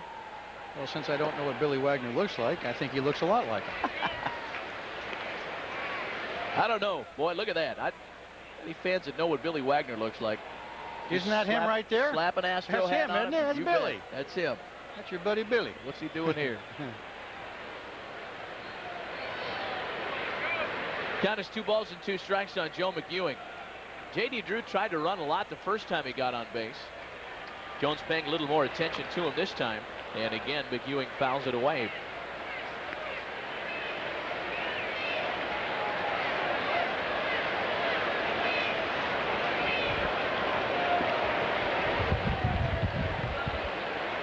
Take a look at Joe McEwing, his hot zone. He likes the ball right here. He likes the ball up. He likes the ball in. And surprisingly, he likes the ball a little bit down and away a little bit.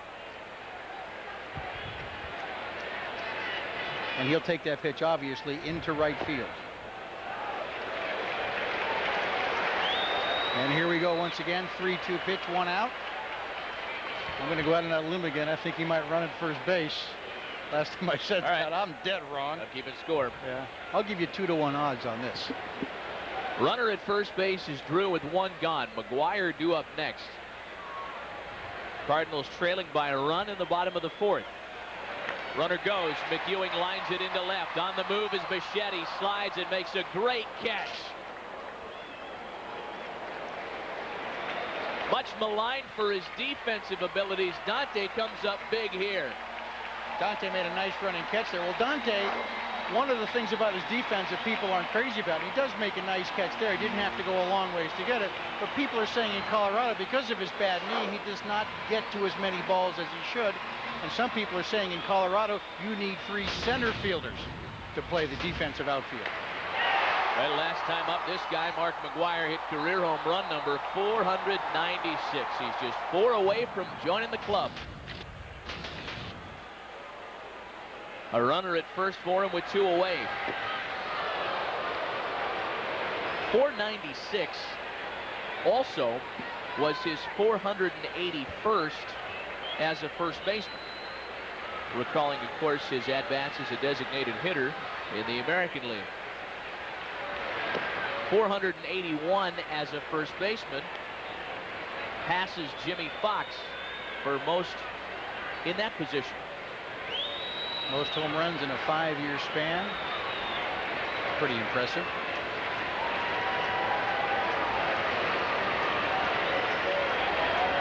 And don't forget, we got a few more games left this year to add on to that number. You bet. Boy, you could go on and on and on. 2 balls and a strike on McGwire. We mentioned during his first at-bat tonight that he hit 2 home runs against Rocky pitching in 1998. A surprisingly low total when you consider guys like Sammy Sosa hit 12 against the Milwaukee Brewers. But the second one he hit against the Rockies last year was his 44th of the season. And that gave him a Cardinals franchise single-season home run record. He passed Johnny Mize with 44. Of course, he would add a few more to that and end at 70. Ball 4 to him here, puts runners at first and second. And if you're thinking about the pitch count for Bobby Jones, here we are. We are in the bottom of the 4th inning. He has made 77 pitches, and it's going to be another one of those starts, at least at this stage of the game. In my opinion, he's not getting to the 7th inning. He is making too many pitches. He's getting behind too often, and he's going to get hurt if he keeps this up. 41 strikes, 36 balls. That is not the right number. Tatis cashes in again. Drew will have no problem scoring on the RBI single. Fernando Tatis drives in another run. His 74th of the season, and we're knotted up for a piece. Well, that looks like it's going to be it for the starting pitcher. He's not going to get into the 5th inning. And once again, I think, Matt, it's the same story. As you see the base hit here by Tatis, ball up in the strike zone, up in it. He just drills it into left field. Too many balls, too many pitches, too many times behind in the count. To me, an indication the young man does not really know how to pitch at the big league level right now. But with the shortage of pitching at the major league level, this is what we see. Bobby Jones will be done after 3 2/3. Tough to make a living up there unless you throw as hard as Randy Johnson. Going to have an early pitching change for the Rockies as the Cardinals have tied it at 4 apiece. With 2 away and a couple of runners on, the Rockies go to the bullpen. Stay with us. We'll be right back.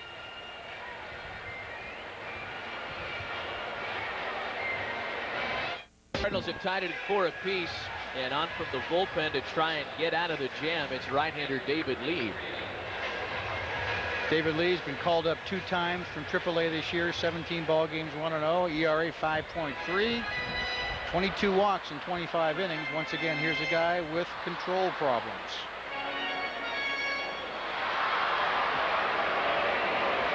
Lee has runners at first and second, and Edgar Renteria to deal with at the plate. Renteria is hitless tonight. He takes a big swing at a good slider by David Lee. David Lee, sidearm pitcher. Fastball, slider, the basic 2 pitches.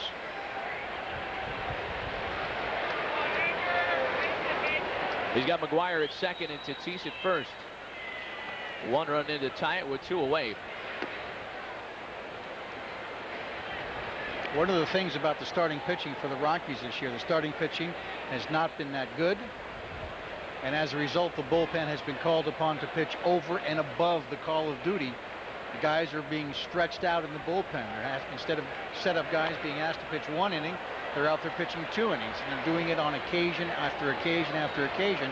And it's taken its toll on the bullpen this year. They need better starting pitching. They need their starters to get into the 6th and the 7th innings a little more often. 1 ball and 2 strikes on Edgar Renteria. A wave and a missed, strike 3. David Lee comes out of the bullpen to retire the side and end the threat. Cards get 1 to tie it. 4 apiece as we go to the top of the 5th inning tonight. And Larry Lubers will have to go to work on the meaty part of the order for Jim Leyland's Rockies. Walker, Bichette, and Castilla. This part of the lineup has already hurt Lubers once tonight. Larry Walker, or as he is called in his native Canada, Larry Walker. He has doubled and stolen a base tonight.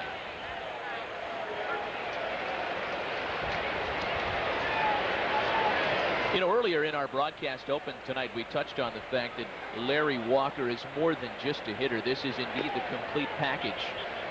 He has won 2 Gold Gloves as a Rocky, the only 2 in franchise history, mind you. Add that to the 2 he won as an Expo. 4 Rawlings Gold Glove Awards in right field for Larry Walker. Yeah, it goes back to what we were talking about earlier. Is this guy a Hall of Fame candidate? Still too early to tell, but here's a guy who can catch the ball, throw the ball, and obviously can swing the bat a little bit.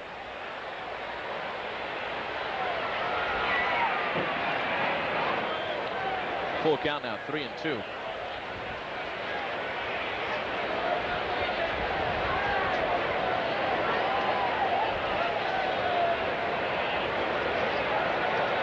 Payoff pitch on its way from Larry Lubers to lead off the 5th. Beaten on the ground over the bag at second. Renteria from short.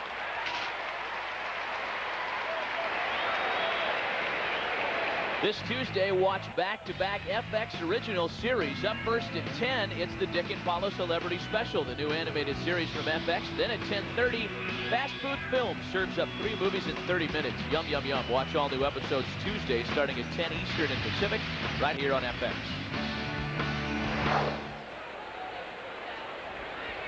Dante Bichette to batter now with 1 gone.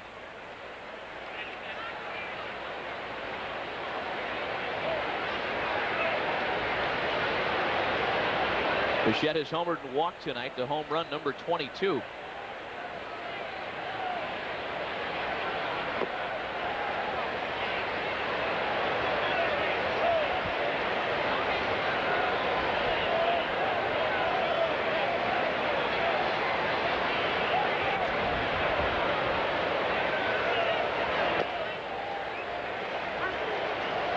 Ball and 2 strikes.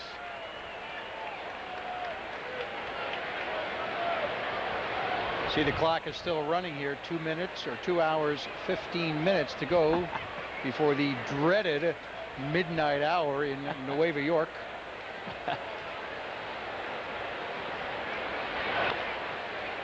Bichette grounds to third. Tatis's throw brings McGwire off the bag. No problems with the tag. We do have word to update you on for the Major League waiver wires. There has been a trade. This just in. I've always wanted to do this. Big moves as Billy Beane is burning up the phone lines in Oakland, California. First, he acquires Kevin Appier from the Kansas City Royals for a player to be named later in a shocker. Then he goes around and acquires Jason Isringhausen, the knuckle curve specialist, in exchange for veteran closer Billy Taylor. Well, it's interesting. I was watching the Mets game on television yesterday, and they were talking about how good the Mets were, how good they were doing this year in first place, and they were saying they were doing it without Matt Franco. What do? John Franco, excuse me. And now they go out and they get themselves a legitimate closer. And they had some pretty good people in the bullpen to begin with. So this just adds to the Mets bullpen. And I got to believe the Mets think that they're better than Atlanta right now and getting better as the trading deadline nears an end. Boy, and as far as the Oakland A's, they must be convinced that they've got a shot at the wild card. They make that big deal with Anaheim the other day, acquiring Omar Olivares and Randy Velarde. And today, 2 separate deals that really bring the median age of that team up quite a bit. Well, if you look at the wild card standings in the American League, you know, I think New York's going to win. I think Cleveland's going to win. I think Texas is going to win. It becomes a wild card race. Oakland has 50 losses right now. Toronto has 48. Boston 47. And Oakland is right in the wild card.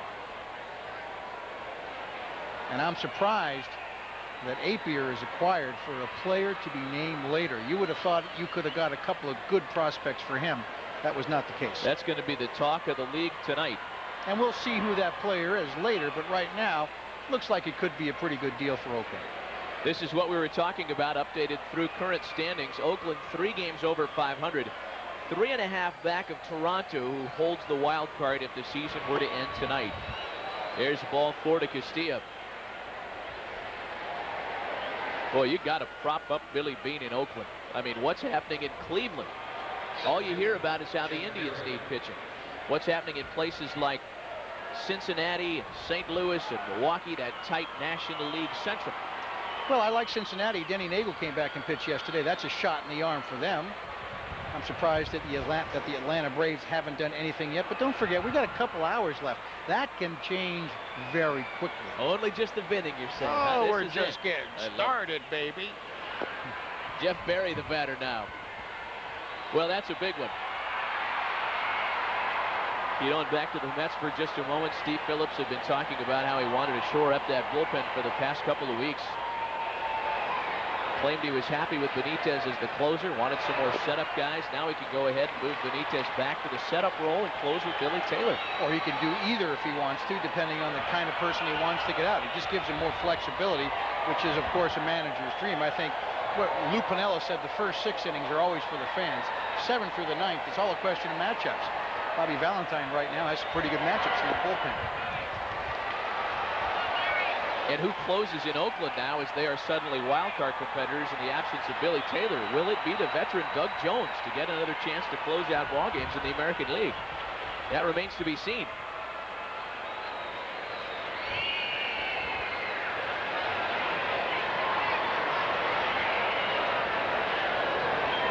One and 2 to Jeff Berry. A runner at first for the Rocks. That's Vinny Castilla. He drew a 2-out walk.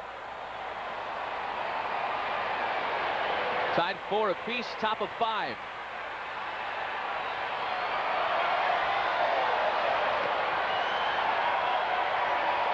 You know who the ultimate player to be named later is, don't you? Jose Uribe, who was not only the player to be named later, but later on he would change his name. To who? Uribe Jose? He went to Jose Johnny Uribe. Jose Uribe. Roberto Kelly is another player to be named later. How many times has he gone back from Roberto to Bobby?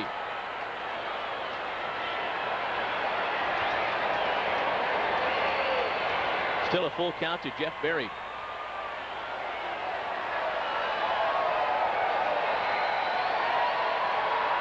There goes Castilla, swing and a miss, strike 3. Lubers pitches out of a mini jam in the 5th, midway through, tied at 4. The 5th inning in St. Louis tonight.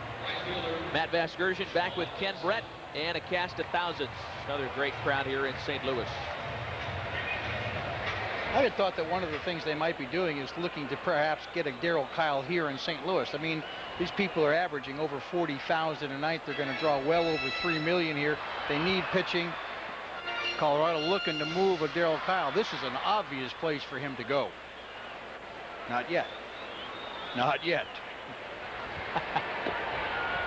Sean Dunston leads it off at the bottom of the 5th inning for St. Louis. Dunston, Marrero, and Howard scheduled against reliever David Lee.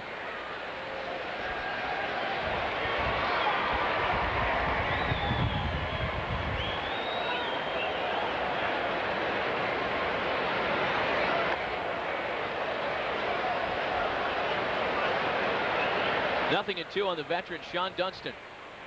Been very valuable this year. Had not played a whole lot of outfield prior to 1999, but due to a number of injuries, Dunston has proven his versatility in the outfield for Tony La Russa. Yeah, I think late in your career, if you're a valuable player to have on a club, you'll do whatever it takes to stay in the big leagues, and Dunston has done that. But there he whiffs on the slider by the right-hander David Lee. 1 out here in the bottom of the 5th. Fans, this Thursday on Fox Sports Net, it's Baseball Thursday. You'll get either the Padres and the Cardinals at 8 p.m. Eastern, 5 Pacific, or the Yankees and Mariners, 10 Eastern, 7 Pacific. Check your local listings for the game and time in your area.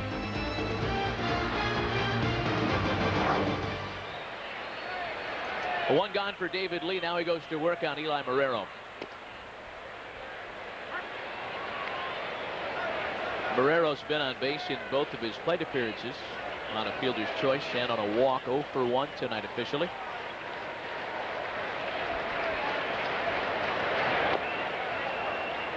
Such a great story to have Eli Marrero out there. Fans that follow the Cardinals certainly familiar with his stories. Last year, coming out of spring training, diagnosed with thyroid cancer. He went through successful surgery and rehab, and he's back out there in a major league uniform. Broken bat pop-up. Shumpert's got it. 2 gone. Sammy Sosa homered twice tonight as Chicago thumped New York 17-10. LA drops another one at home. Diamondbacks double up on him. Randy Johnson, the winning pitcher, finally getting some runs. Speaking of runs, how about 11 for San Francisco? Bonds with a pair of home runs. Pittsburgh dumped Florida. It was Atlanta. This one's still in progress in the 8th. Atlanta on top of Philadelphia 8-4. And at the bottom of the 6th inning in Milwaukee, the Expos and Brewers are tied 2 apiece. That's our check of the National League scoreboard. David Howard now with 2 gone and the bases empty. This is as tight as the National League East has been this late in the season in over 5 years.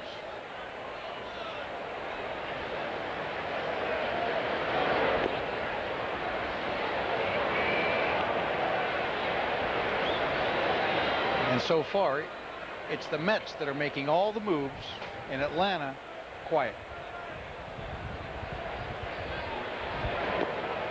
Atlanta's only move of note, reacquiring catcher slash first baseman Greg Myers from San Diego, but that's certainly not the kind of move that fans were hoping for down at Turner Field. They want a big marquee guy coming in there to stir up some offense with guys like Lopez and Galarraga out for the season.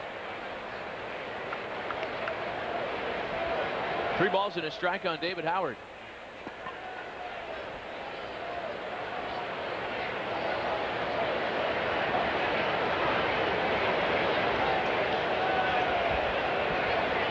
Two of the 3 winningest active managers in Major League Baseball, and 2 very close friends off the field. Jim Leyland was on Tony La Russa's coaching staff as La Russa managed the Chicago White Sox in the early 80s.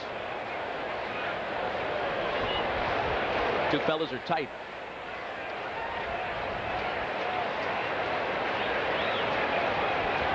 Payoff pitch on its way to David Howard.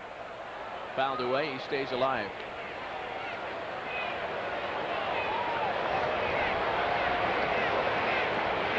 David Lee came on in relief for Bobby Jones in the 4th. With a run in, 2 out and 2 on, he retired Edgar Renteria. Trying to get through the Cardinals in order here in the bottom of the 5th. A fly ball for Larry Walker. And indeed, David Lee goes in order in the 5th inning. Played 5 complete at Busch Stadium, still tied 4 apiece.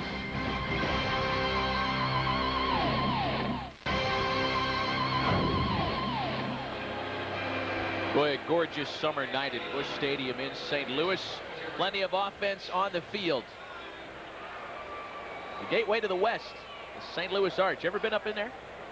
No, I can't stand heights. That's not the place for you then. I think I'm too high right now. Welcome back to Busch Stadium. Matt Vasgersian back with Ken Brett. A 4-4 draw through 5. We're in the top of the 6th inning, and it's the bottom third of the Rockies order to go to work against right-hander Larry Lubers. The home run has been the story this evening. All 4 of the runs for the Rocks, courtesy of the long ball.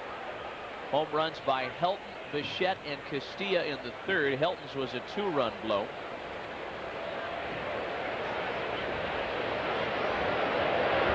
And for St. Louis, only 1 of their 4 did not come via the home run. That was the RBI single by Tatis that tied it up at 4 in the bottom of the 4th.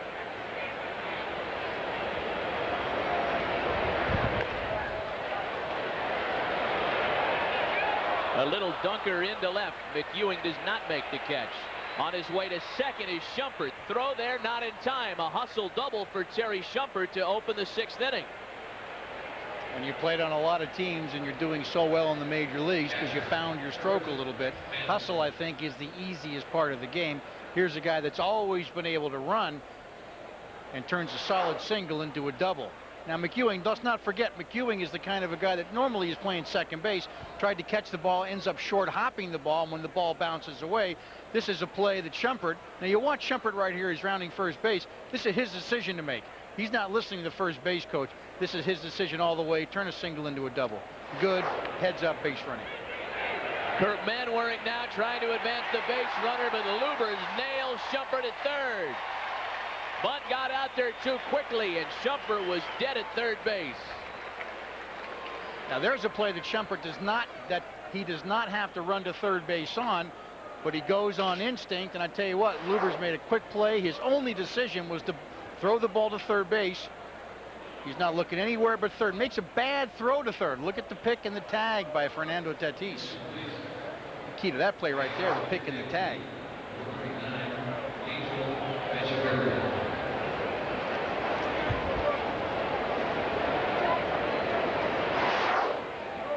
Let's take a look here and see where the ball should have been bunted. He should be bunting the ball right to the 3rd baseman. Let's watch and see where he bunts the ball. He bunts the ball right back to the pitcher. Pitcher takes 2 steps right here. His only look, watch this, is to 3rd base. They're telling him to throw to 3rd. He makes a bad throw. Look at the nice pick and the tag. A lot of pitchers in situations like that will take the sure route all the time. Lubers took a little bit of a chance right there, but he got away with it. A pinch hitter now in the pitcher's spot for Colorado. Angel Echeverria steps in off the bench. He has done very well off the bench this year, as that graphic illustrates, a .290 average with 3 of his 8 home runs coming of the pinch hit variety.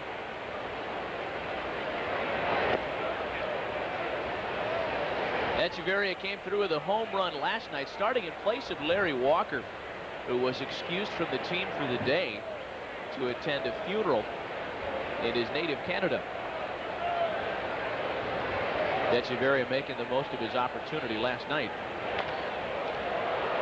Hit well to right center. J.D. Drew on the run, as is Dunston. Drew is there for it. 2 gone.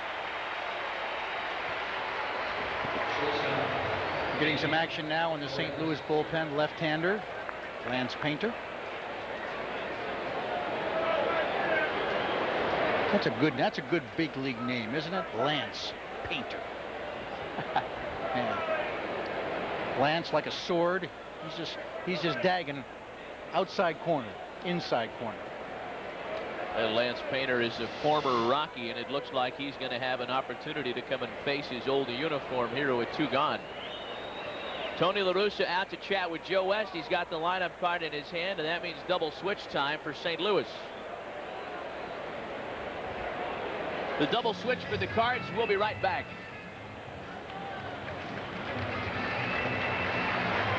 It is over after 5 2/3 innings of work tonight. Pitched well aside from the big roadblock he faced in the 3rd inning. A 3-home run inning by the Rockies. Todd Helton, a 2-run dinger to right, his 18th. Dante Bichette, a solo blast, his 22nd. Castilla, a solo blast, his 22nd. And the final line on Lubers, with 1 runner aboard is his responsibility, so it's not quite a final line. 5 2/3, 4 earnings on 8 hits, 3 walks, and a K. We got some defensive changes behind the new pitcher as left-hander and former Colorado Rocky Lance Painter takes over on the mound. Painter, of course, 2-4, ERA high at 5.28, 33rd ball game tonight. He's had 4 starts, done a little bit of everything, but mainly out of the bullpen. 50 hits, 20 walks in 44 innings. He struck out 33. Ray Langford takes over in left. Langford will lead off the bottom of the 6th inning. He had the night off to start against the lefty. Joe McEwing remains in the ballgame and moves over to second base in place of David Howard, who will sit the rest of this one out.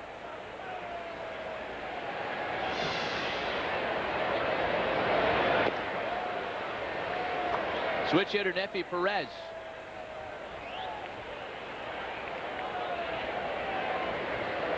With 2 away and a man at first, Tony La Russa goes to the lefty. Not for Perez, because they know that Perez is just going to turn around and bat from the other side of the plate. But with one eye on the lineup card, looking at the guys coming up next, Helton and Walker, those are the guys that La Russa does not want to hurt him.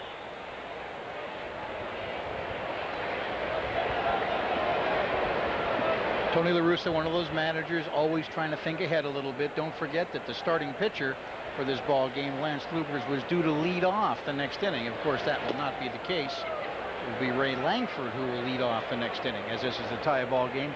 And as we get to start, you know, the latter stages of the game, now it becomes a little bit more strategy, like Lou Piniella said. First 6 innings for the fans, last 6 or last 3 for the managers. And even more so in this league. Perez tried to hold up. They appeal down to C.B. Buckner at first, and he says no.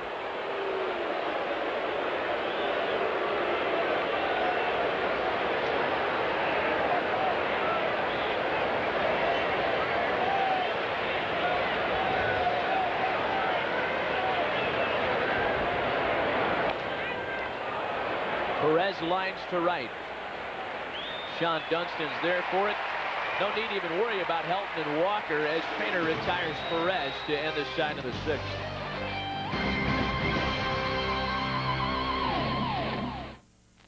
Still locked up at 4 apiece as we go to the bottom of the 6th inning. New pitcher for the right-hander, or the right-hander Curtis Laskonic. He's one of those original Colorado Rockies, 43 games, 3-1 ERA of 5. And you look at his numbers, 59 strikeouts in 60 innings. He throws hard, and he has been a Rocky since day 1 now. 3rd inning was a big one for St. Louis, as well as for the Colorado Rockies. This one, St. Louis came charging right back. 2-run bomb by Mark McGwire, solo dinger by Fernando Tatis. That made it 4-3. Tatis had an RBI single in the 4th that would tie it at 4 apiece, and that's where we are currently. So it is Curtis Laskonic to work to Ray Langford. He came on as a part of the double switch last half inning. Langford lead it off in the bottom of the 6th. Langford, Drew, and McEwing.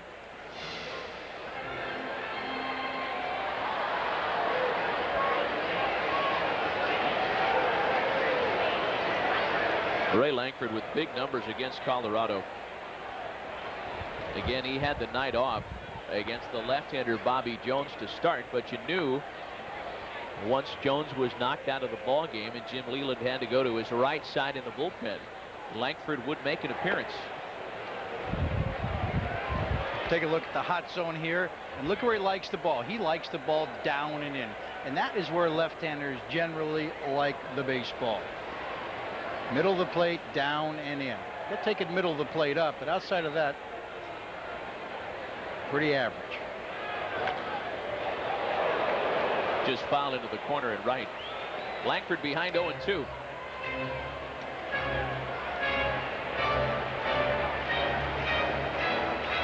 Ray Langford a couple of weeks ago missed about a week and a half worth of baseball with pulled muscles around the rib cage. It was tight there and he had trouble swinging the bat. He is back at full speed here at the end of July, and this is a guy that the Cardinals need to stay healthy all the time. Big part of the offense.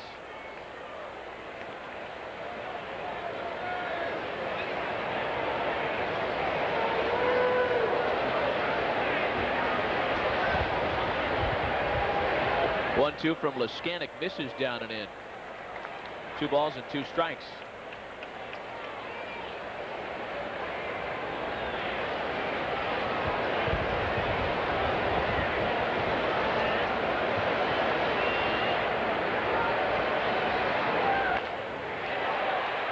Bounce to second. A great play by Shumpert. The off-balance throw gets him at first. Looked like that baseball was ticketed for right center field. You know, Shumpert's always known to be a good defensive player, and he made that look very, very easy. That ball was hit real hard. Look at him backhand the ball, quickly turn, and get plenty on the throw. I mean, that's an easy play for him, but that's a difficult play. What a nice play by Curtis right there. Not only swinging the bat real well, still a good, solid defensive player. We're going to do a pitch-by-pitch right now on Ray Langford. First pitch, breaking ball down and in. That's the pitch he really wanted to hit right there. Hits it foul. There's a pitch up and away. There's the breaking ball down and in. And here's the pitch that he hits. Hits that ball pretty good. Middle of the plate, right in the hot zone. Hit it hard, but right at the second baseman. Here's J.D. Drew with 1 away now, as Langford is retired to start the inning. Drew has singled and scored in 3 trips to the plate tonight.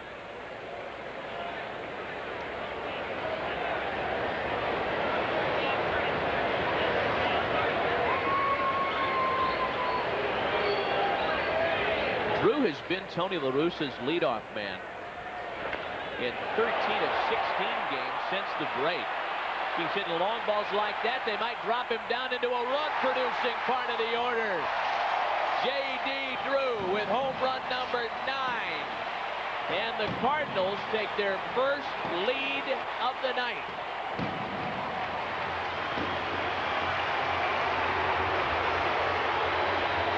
I thought when that ball left his bat, it had a chance to stay in the ballpark, and then I looked at the right fielder, Larry Walker, said as soon as he took 2 or 3 steps, that ball's out of here. Inside half of the plate, that's where they like the ball. Each side now in the ball game at 3 home runs. Take a look at the center fielder right here. Yep, can't go up and get it. Not enough room. Thought about jumping for it. Joe McEwing now trying to go to right field. Helton's there for it with Leskanic covering. And there are 2 away.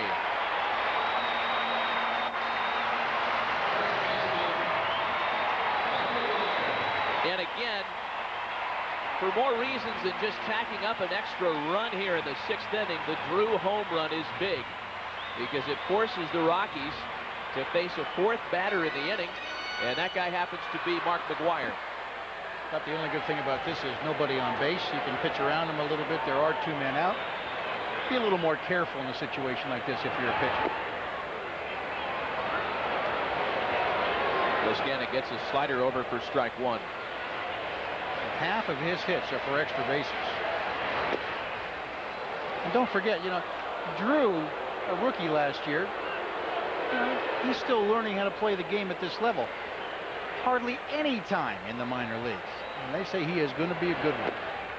But you got to have a little patience with kids. And he's still a kid. Well, there are a lot of people that suggest that one of the worst things to happen to J.D. Drew last year was to hit 5 home runs in 14 games when he was called up for that September cup of coffee. Sometimes you get the impression it might be just a little too easy.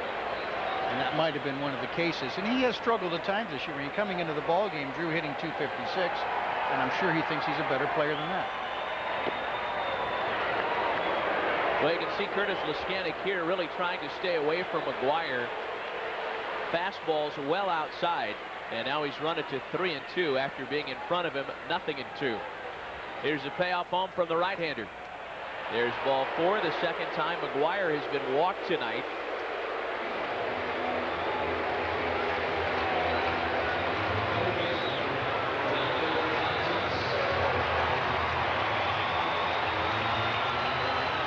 So from 1986 to 1994, 48%, 95 to 99, 52%. 258 home runs in 644 games. I mean, he's the guy that sets the standard. Very consistent home run productivity. Homers in just about half of his games, and that number has increased slightly over the past couple of years. Here's Tatis now with McGwire aboard, and a note on the base on balls to McGwire. Fans here in St. Louis have become rather accustomed, reluctantly, to seeing Big Mac jog towards first base, the second time he's walked today. A total of 87 walks for McGwire, but that does not lead the National League. Jeff Bagwell has walked 94 times. What do they have in common? They can both beat you with one swing of the bat. 2-0.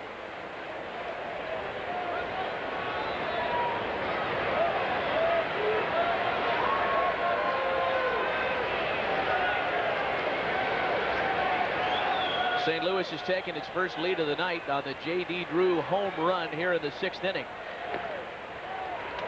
Fastball stays high, 3-0. Well, it's one thing to walk McGwire with 2 out and the bases empty. But if Leskanic loses Tatis, he'll have 2 runners on, a man in scoring position, and Edgar Renteria due up. That's what's going to happen. That is 6 walks given up by Colorado in the ball game. It's a problem they struggled with all season long. They lead the National League as a club in the walks.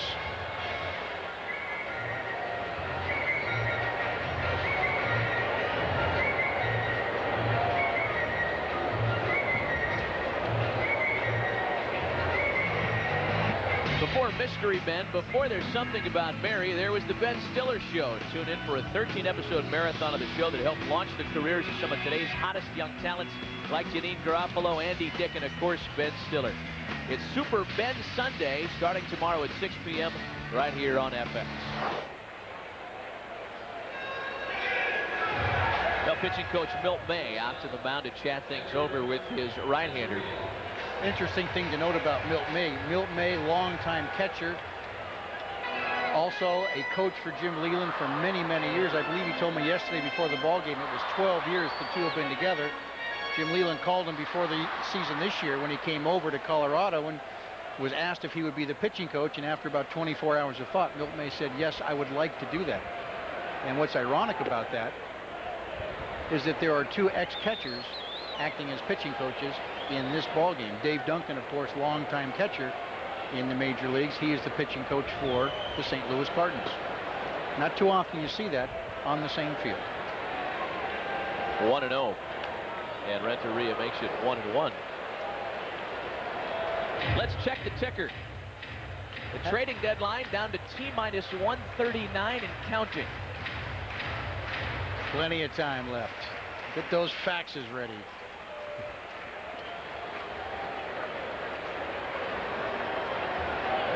And I'm sure there's some general managers right now. Well, do I want to do it? The deal is on the table. Do I want to pull the trigger? Do it, do it. Not too different from the fellas in the fantasy leagues right now, you know. Cardinals get 1 to go in front for the first time tonight. FX is brought to you by Zima, a few degrees cooler.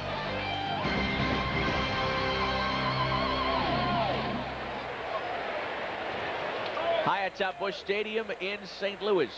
And back in the house. A lot of kids in the stadium tonight. And a great night for baseball. McGwire jerseys, you see him.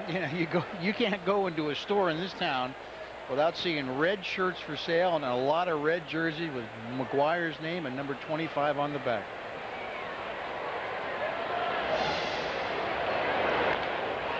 Todd Helton leads off the 7th with a solid single back up the middle. Well, you mentioned Mark McGwire, and certainly a fan favorite here in St. Louis, as he would be anywhere, as he was in Oakland for the first 11 years of his career. One of the reasons Mark McGwire wanted out of Oakland at this time of the season 2 years ago is that the A's were going through a rebuilding process, getting a lot younger. Mark McGwire wants to win. He wears one World Series ring. He wants another. How much longer is he going to stay here in St. Louis if the Cardinals continue to struggle as they have for the past couple of seasons?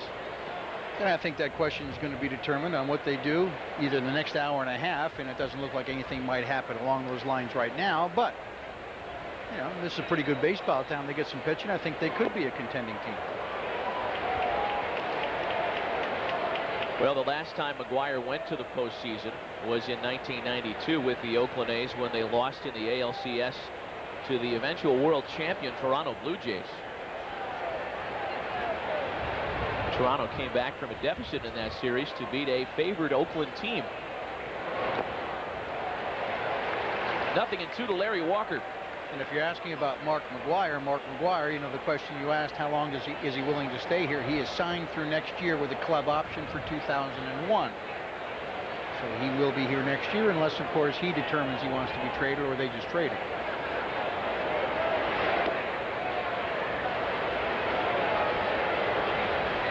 One ball and 2 strikes to Larry Walker, another guy who wants to win and a guy who's certainly done his share of the work. His MVP season in 1997, he hit .366. He's a point better this year, on pace for almost the same home run number and on pace for more RBIs. Really having a phenomenal year. The interesting thing about those 2 years is how close they are together. Average, home runs, RBIs, a very consistent player. And he is signed for 6 more years, I believe, starting next year with Colorado. We talked about his batting title of 1998.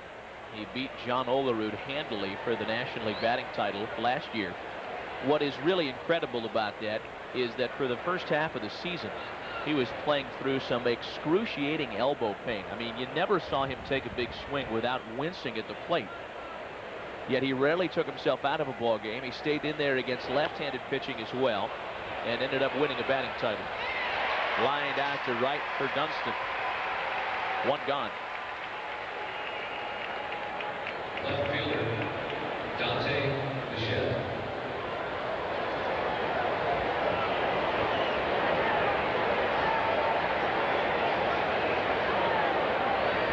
Well, there's the other ex-catcher you were talking about, who is currently serving as pitching coach and has for many years under Tony La Russa, Dave Duncan.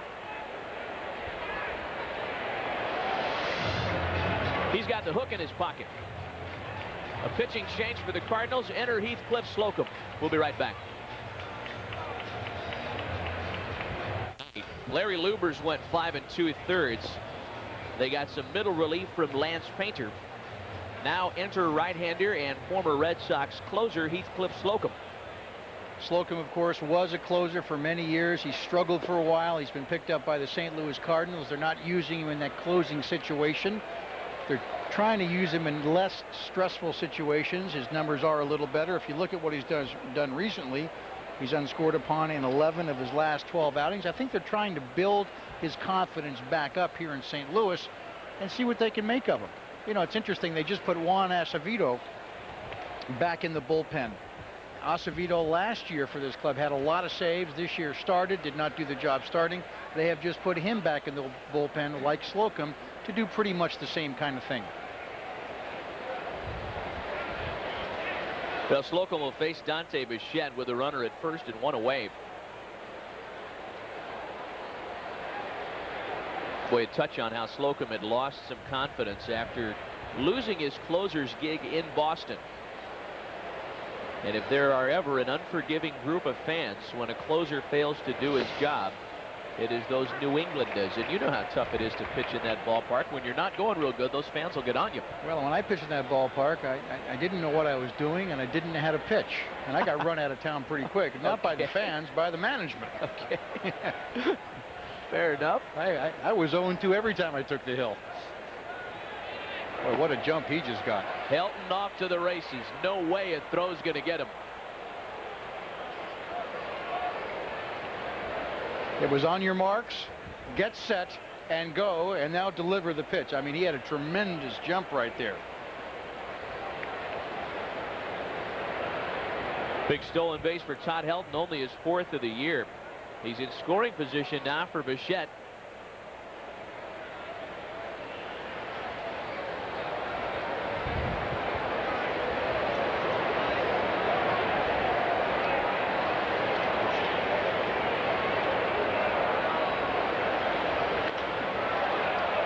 Lined into left, it'll dump in front of Langford.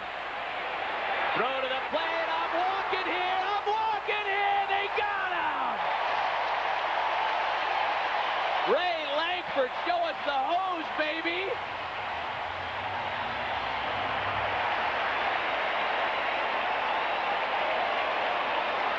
The ball is well hit by Dante Bichette. He takes a couple of steps, and he just fires the ball to the plate. Right over the cutoff man, a strike to the catcher. He tries to slide around. Marrero does not make it, and he is waved in all the way. So he steals second, gets to third, is thrown out at home, and on the play, Bichette goes into second base, and they will now walk Vinny Castilla with 2 outs here to put runners on first and second. Nice play there. Nice throw by Langford. 2 balls and no strikes on Vinny Castilla en route to the intentional walk. What a great play by Ray Langford, who only entered the ball game an inning ago. And the question is, could the old left fielder have made that throw to get him? And of course, the old left fielder, Little Mac, Joe McEwing, I don't think he's got a strong enough arm as a second baseman to throw it like Langford did just then. Just one of those little breaks that the Cardinals have given themselves. There's big Little Mac right there. Center fielder, Jeff Berry.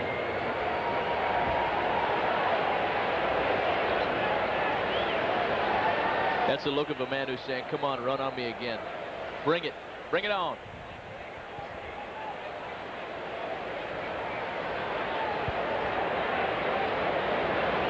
Big play defensively by the Cardinals. It enables them to hang on to their 1-run advantage. Runners at first and second now. Jeff Berry, the batter. Again, Berry out there in center field tonight. For those of you tuning us in late, he was inserted into the lineup card literally moments before the first pitch was thrown in place of Darrell Hamilton, who was traded to the Mets right before game time. The guy Hamilton was traded for will eventually play center field for the Rockies. Brian McRae becomes a Rocky as Darrell Hamilton goes to Shea to play for Bobby Valentine.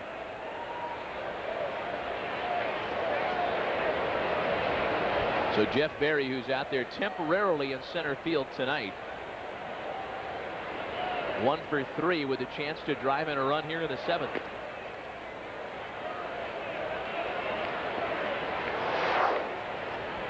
Here's the trade that took place just before the ball game. In fact, I would think about 30 minutes before game time, Darrell Hamilton was called into the dugout by the manager, Jim Leyland, and you're going to the Mets for Brian McRae, along with a couple of left-handed pitchers. A couple of well-traveled center fielders changing uniforms once again.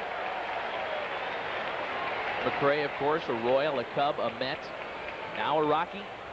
Darrell Hamilton began his career in Milwaukee. He's played with Texas, San Francisco, and Cleveland, or Colorado rather, before joining the Mets. Less than 90 minutes away from the trading deadline tonight. We'll keep that clock running throughout the telecast.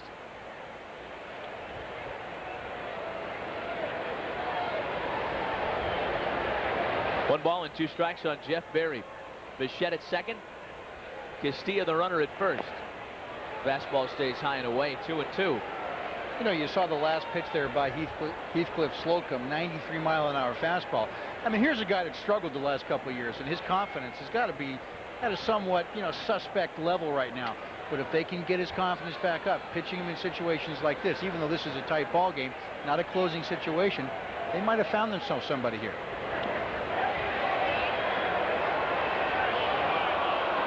I mean, he still has good stuff. He's just got to learn how to use it a little better, get ahead.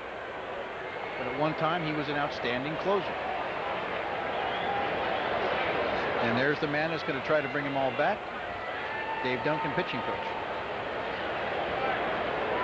He's running full, 3 balls and 2 strikes on Jeff Berry.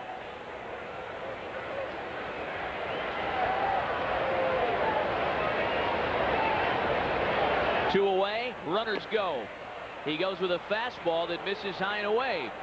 Well, there was a time not long ago while closing games for the Red Sox that Slocum would have had the confidence to throw the money pitch in that situation, the split finger fastball. Here he loses Berry on the fastball, and that loads the bases. But when you have a fastball that's 93 miles an hour, you would think you'd have confidence to throw it in just about any situation if you could put it in the right location. I mean, 95-mile-an-hour fastballs get turned around all the time. Well, he's got a mess on the bases now. Bichette at third, Castilla the runner at second, Berry at first. All those runners are the responsibility of Heathcliff Slocum. An ex-teammate, Terry Shumpert, will face him with the sacks full. These two guys logged in time together as Red Sox. Shumpert so far one for two rather. Drew a walk in his plate appearance in the 3rd inning. Popped him up. Drew and Langford, Langford and Drew, and Ray Langford makes the play. Rockies loaded but failed to score. 7th inning stretch. Cardinals by a run. By authority of the commissioner, baseball may not be reproduced or retransmitted in any form. Accounts and descriptions of this game may not be disseminated without express written consent. Guy's got a rally cap on. He doesn't realize that the Cardinals lead. He knows they're playing Colorado. Might need more. Might need more tallies here.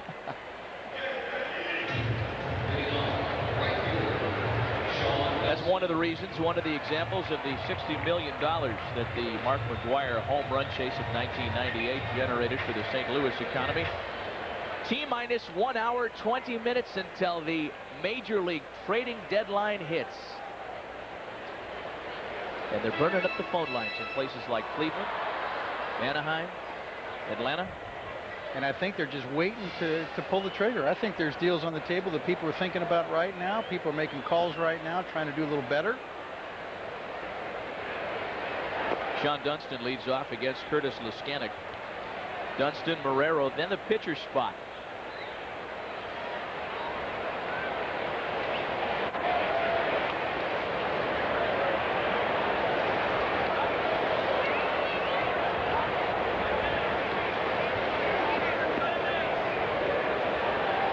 While Tony La Russa was the manager of the Oakland A's,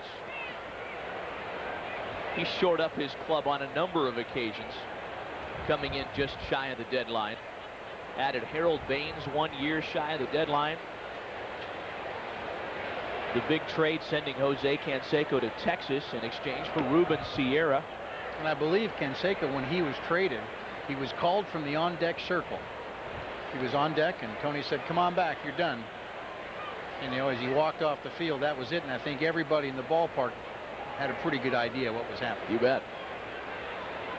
Their relationship had deteriorated a bit at the time. 2-2 to Dunston. Added Willie McGee prior to deadline time, as in Oakland A, to make a playoff run. So certainly Tony La Russa and general manager Walt Jocketty, the two of whom they worked together in Oakland as well. And it's interesting, the general manager at that time in Oakland was a guy who has had a lot to do with the umpiring situation that's taking place in Major League Baseball right now, Sandy Alderson. Sandy has since moved on to become a big shot in Major League Baseball, and one of the things he's looking into is the umpiring situation. A lot of umpires in this game are not real happy with Sandy Alderson right now, who I personally think is a pretty good baseball guy. Well, awfully tough to argue with his track record. Here's one of the guys unhappy with Sandy Alderson. Joe West will be among those excused on September 2nd. What do you think? Is there any chance that these guys will be able to save their jobs either by tying this up in court or otherwise? I don't think so. I think they made themselves. I think they put themselves in a situation that was doomed to begin with.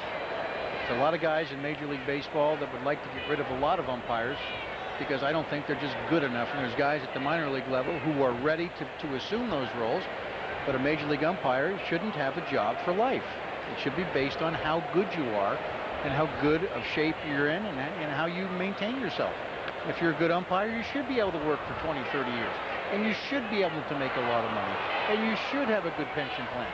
Because a lot of umpires in Major League Baseball, once they get to the big leagues, I think they get lazy, they get out of shape, they don't care, and you can see it in their work habits. And those are the guys that should be gone, and that wasn't the case. Dunston grounds to shortstop. Perez with the backhand. Mishandled on the receiving end as he gets away from Todd Helton. Dunston safe at first.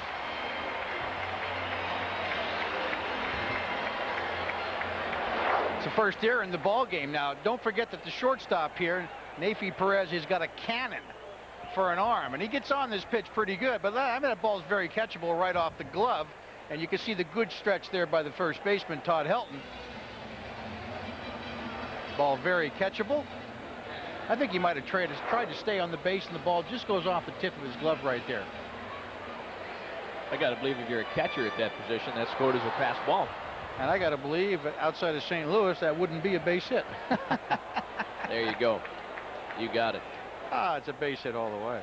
Are you kidding me? Eli Marrero, the batter now.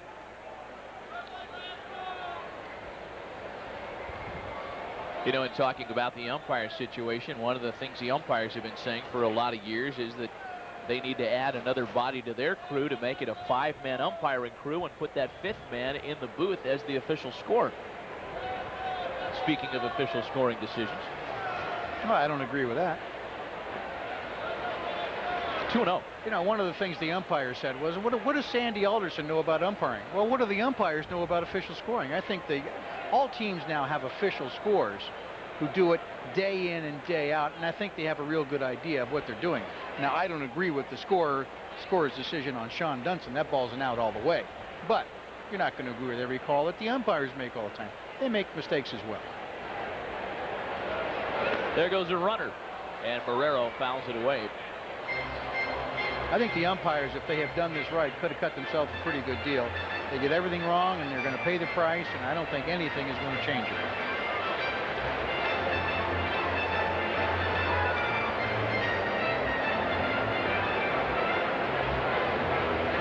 Two balls and a strike on Eli Marrero. Rene Laxman going through the signs in the third base coaching box. Pitcher spot is due up next, and for that, the Cardinals are showing a pinch hitter. Willie McGee, who outside of Mark McGwire, may be the most popular Cardinal in the past 20 years. Runner goes. It's grounded to second.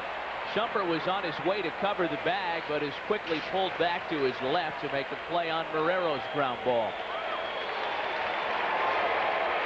Scores from the American League tonight.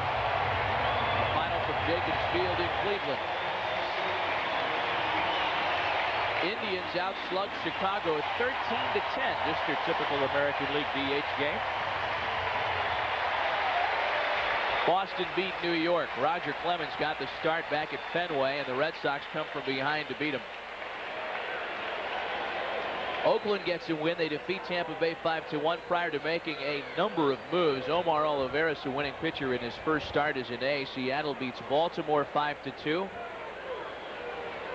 Detroit edged by Toronto as Toronto hangs on to that wild card spot in the American League. Top of the 6th inning score. Kansas City leads Texas by 2. One more American League score as the Rockies go to the bullpen.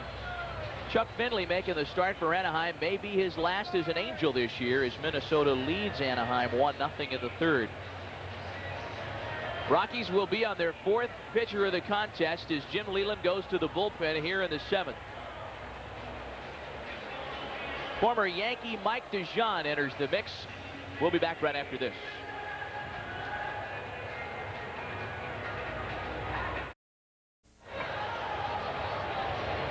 Pitching change for the Rockies with a man aboard here in the bottom of the seventh inning, but it's night right-hander Mike DeJean. It's lefty Roberto Ramirez here to work in the seventh. 1-3 ERA of 10.80, 16 games, 4 starts. Look at the hits to the innings pitched, 23 more. This could get ugly, folks. It's a double switch by the Rockies. Lenny Harris comes on in place of Terry Shumpert, the pinch hitter extraordinaire, on defensively. And speaking of pinch hitters, Cardinals go to one of their best ever. It's Willie McGee to pinch hit with 1 out and man on.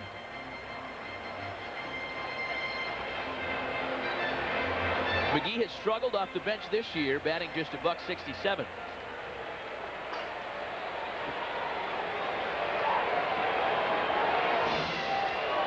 Willie McGee entered play this year. Came into the season a lifetime .307 pinch hitter. He started play 4th on the career pinch hits list in Cardinal franchise history. And we ain't talking about a franchise history like the Rockies or the Florida Marlins. The Cardinals have been around a little bit.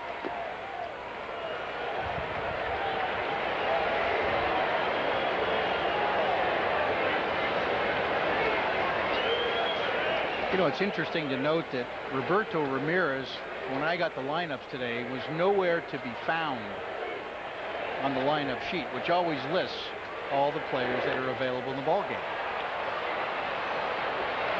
Popped up. Always finds you when you come on defensively. Lenny Harris handles the easy chance. So perhaps the Rockies were thinking about making this trade for McElroy earlier in the day, and they brought this kid up and they said, hang around the hotel for a little while. We'll call you when we need you. Don't let anybody see you. Don't let anybody see you, but we're bringing you up because you're coming to the big leagues. We think we're going to pull this off, but in case we don't, you stay there.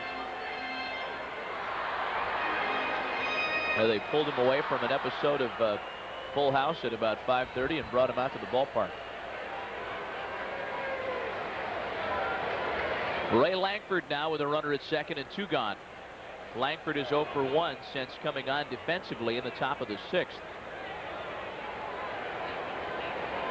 Roberto Ramirez, it should be noted, was acquired as a player to be named later from the San Diego Padres, completing a trade of August 30 last year that sent John Vander Wal to San Diego. Vander Wal, one of the more popular players in Rocky franchise history, traded after the first of 2 trading deadlines. He cleared waivers and went to San Diego. And sometimes a player with a big name can get through waivers if he's making enough money where no one wants to take a chance on him, and perhaps he's a free agent. They don't want to pay the salary, even though the salary is prorated.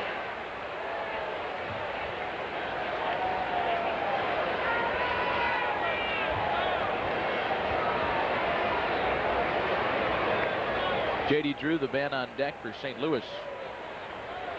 Top of the order due up next. He's had a big night.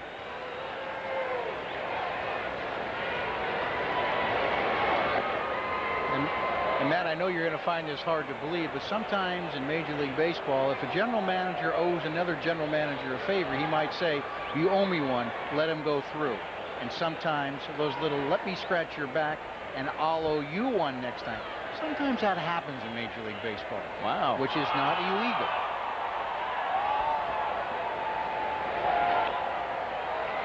Certainly have to have a good working relationship to make those kinds of deals work. And we have seen examples, even as recently as this year, of players being put on waivers so clubs can try and jettison their salaries. The Mets had tried to do that a couple of times this year with Brian McRae and Bobby Bonilla. There were no takers. You're right, a player making enough money isn't going to go anywhere. Swing and a miss, strike 3. Langford strikes out to retire the side. We've played 7 complete. Cardinals by a run.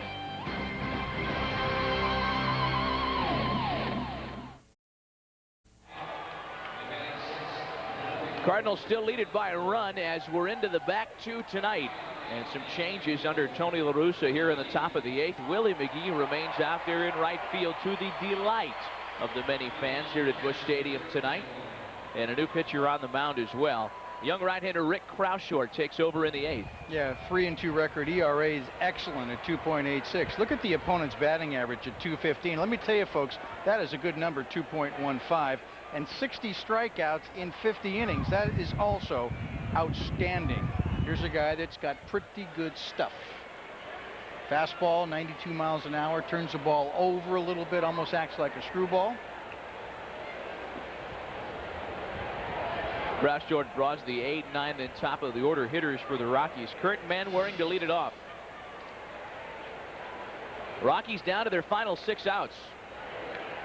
And that one comes in and gets Kurt Manwaring. First pitch from Croushore.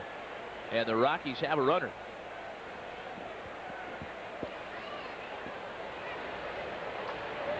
Of course, if you're going to take one for the club, this is not a bad place to take one. And of course, the question is, does he try to get out of the way? Yeah, he does. He just tries to turn the shoulder. Let's see if we can listen to this.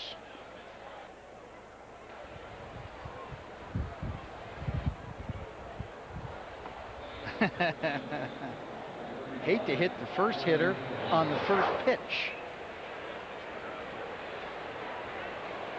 Pinch runner on in place of Kurt Manwaring. Henry Blanco on to pinch run, and he will remain out there to retain the catcher's spot.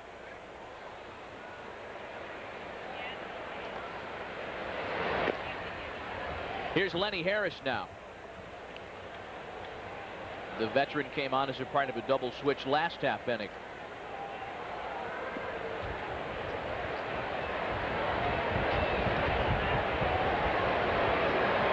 Croushore on in relief of Heathcliff Slocum. Becomes the 4th Cardinal to pitch in this one.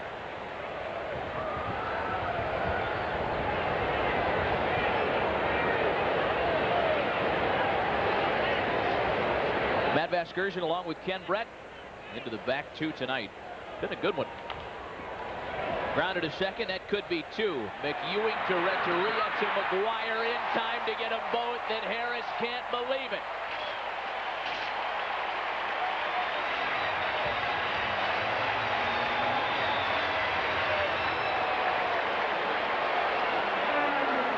Well, I'll tell you what, the first person to respond was the man who hit the ball, Lenny Harris. He was very unhappy with the call. And I think if anybody knows it outside the umpire, it's the person who's running down the first base line. There's not much you can do about it. Harris, of course, hitting from the left side. Not a well-hit ball. And let's watch the play at first base here.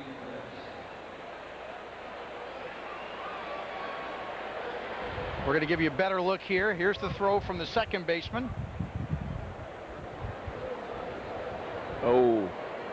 Looked like he beat it by a split second. Yep. Nefi Perez down, the free swinging switch hitter in from the left side. Jim Leyland with a legitimate beef. C.B. Buckner, incidentally, one of those umpires that will become a full-timer as of September 3rd. Lined into center for J.D. Drew. Turns into a 1-2-3 inning after the Rockies put their leadoff hitter aboard.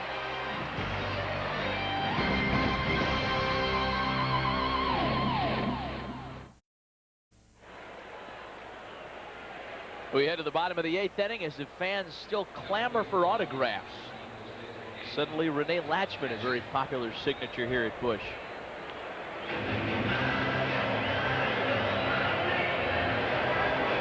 Well, the young left-hander will continue on the mound, and he'll face the top of the order for the Cardinals as they look for some insurance in the bottom of the 8th. Drew, McEwing, and McGwire here in the 8th inning for St. Louis.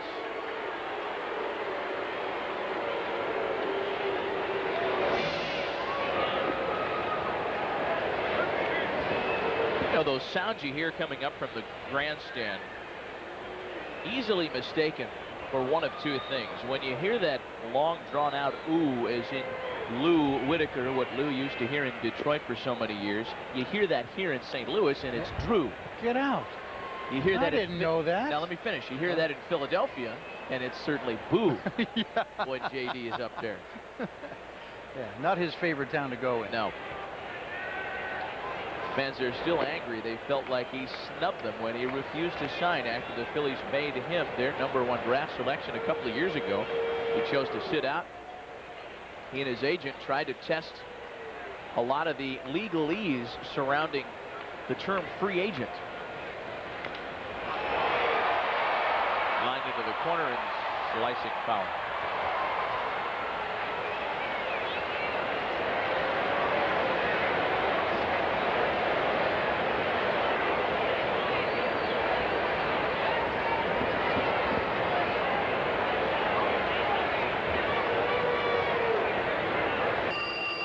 Oh boy.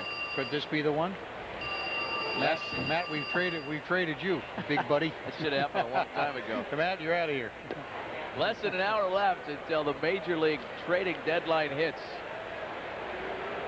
Don't kid yourself. I've been involved in those last hour trades. I've gone to bed before knowing if the phone rang, it wasn't a wrong number. You ever unplug that phone on a night like that? You can't do that.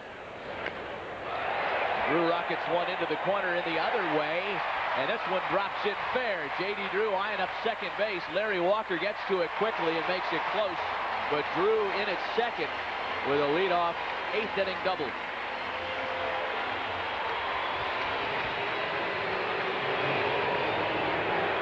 Fridays at 10, watch local heroes from across the country slug it out for a chance to be crowned the toughest man in the world. The Tough Man World Championship Series in FX Original, Fridays at 10 on FX. Are you tough enough? And on the West Coast, catch an encore episode of Tough Man tonight at 10. I understand they have a tremendous host for that show. Do you know who that might be, big fella? They have a guy propped up next to Lawrence Taylor who looks like he's about 3 feet tall. Another pitching change for the Rockies. They're on their 5th arm of the night. Stay with us. We'll be right back.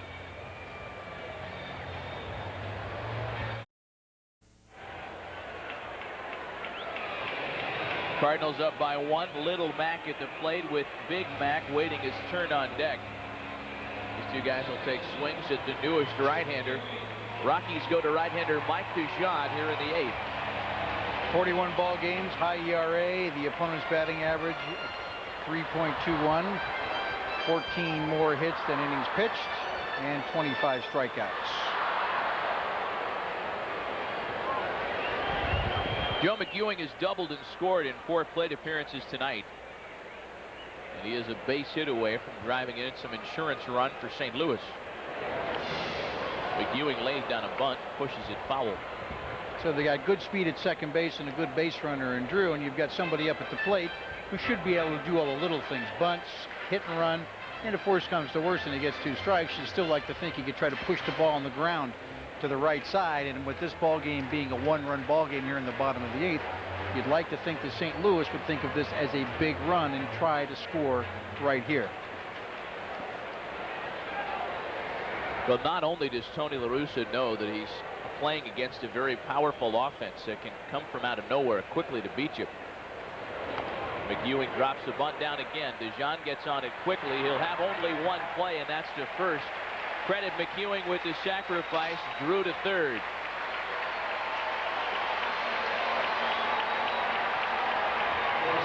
So a runner at third base, 1 gone.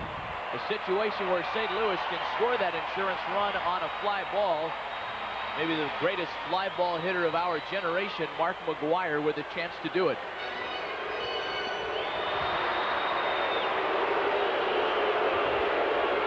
And what do you suppose is going to happen here? This doesn't surprise me a whole lot. What they're doing right here, setting up a potential double play in the person of Tatis. McGwire right, a lot of fly balls. Very dangerous in this situation. Take a chance on the ground ball, get out of the inning.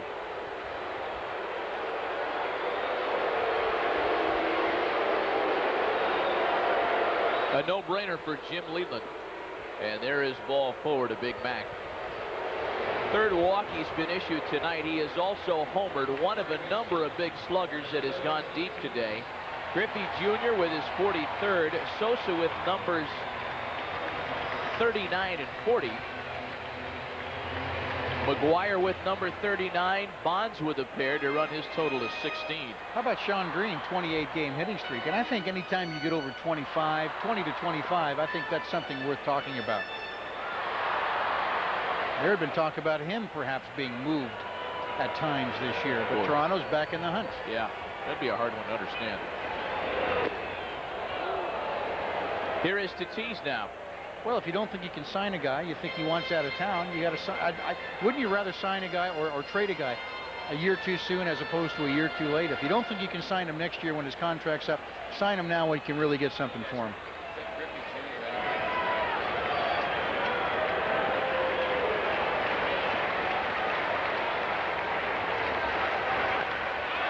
Tatis lines back up the middle, a base hit. That'll inflate J.D. Drew. It's a lot easier for Tony La Russa to watch Mark McGwire take intentional walks when he's got a hitter the caliber of Fernando Tatis due up next. And Tatis has done nothing but get better since becoming a member of the Cardinals. I mean, he just goes right with this pitch. Solid single to center. And that is a big run.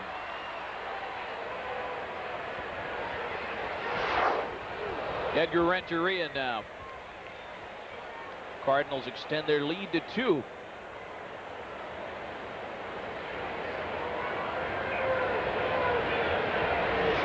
That run charged to the left-hander Roberto Ramirez.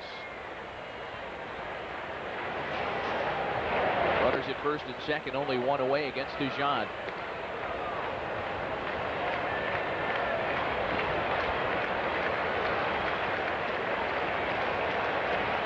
This game has really crystallized the collective strengths and weaknesses of both of these teams. We've seen plenty of power from both lineups, and both of these teams can score runs. But on the flip side of that equation, we've seen the Rocky pitching staff walk a whole lot of Cardinals. It's been a problem all year long, and a lot of base runners put on by both pitching staffs tonight. You see it in the ERA, you see it in the opponent's batting average, you see it in the walks to the innings pitched.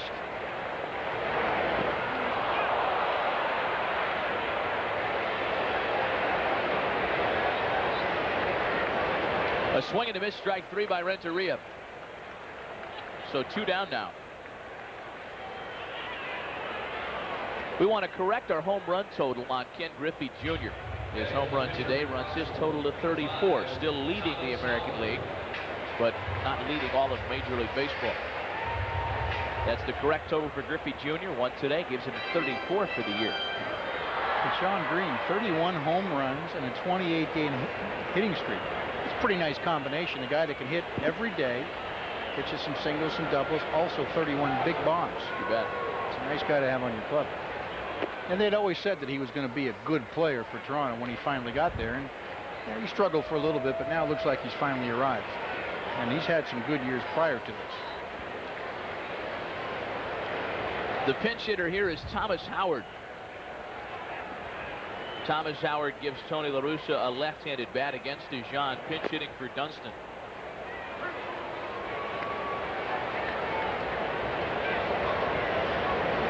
One ball and one strike. You know, we talked about some of the pitching woes of both of these teams, and it certainly is not something that has gone unaddressed.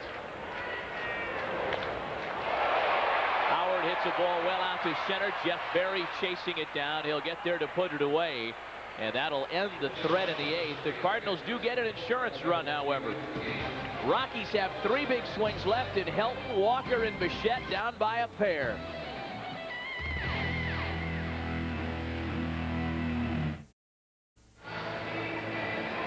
Cardinals on top 6-4 as we go to the top of the 9th, thanks in part to J.D. Drew. Scored that insurance run at the top of the end, or the bottom of the 8th, rather. Those two guys have done some damage as well. McGwire and Tatis with home runs tonight. They total 5 RBIs between them. 24 home runs for Fernando, 39 for the big fella.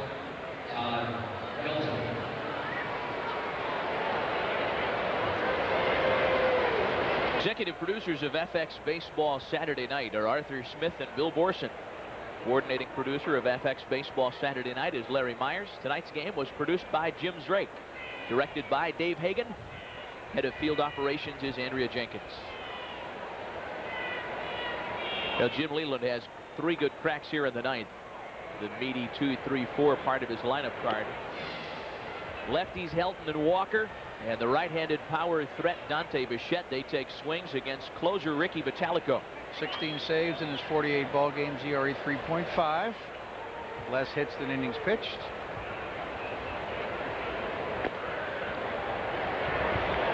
But with Helton, Walker, Bichette, and Castilla coming up, don't go anywhere, folks.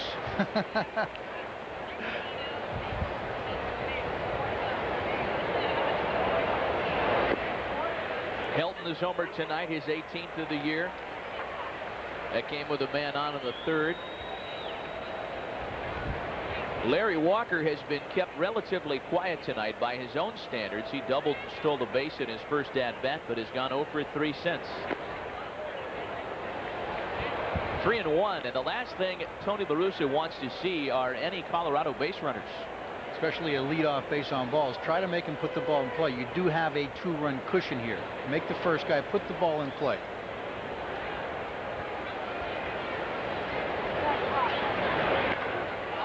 High, deep drive into right. Looking up is McGee, and this one is gone. Todd Helton with a pair of jacks tonight, and the Rockies are within a run. Well, he still got that 1-run cushion. He did make him put the ball in play, hit the foul pole with it.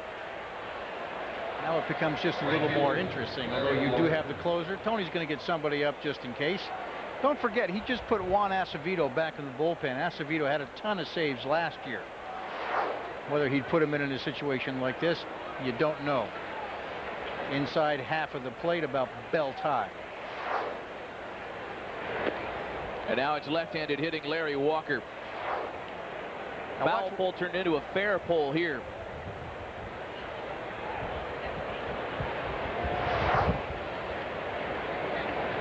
Number 19 for Todd Helton. Sweet swinging former UT volunteer QB. Second hitter in a row he has fallen behind to. We had started to mention last half inning 2 reasons Tony La Russa wanted an insurance run in the bottom of the 8th. First and foremost, he knows he's facing a very powerful Rocky team. Secondly, some of his bullpen woes of 1998 are still in his mind. St. Louis Cardinals blew a major league high 31 save opportunities a year ago, and there's ball 4 to Walker.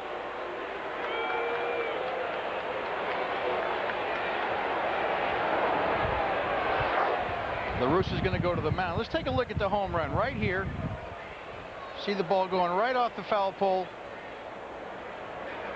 In fact, it did not hit the foul pole, hit the facade just inside the foul pole. Boy, Helton had plenty on that one. He cut that one up into a home run and a half. That facade is up there a bit and right.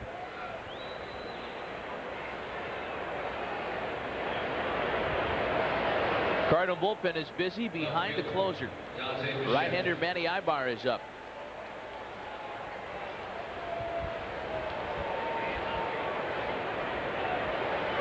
Well, the tying run is on base with nobody out. Dante Bichette, the batter, he has homered tonight.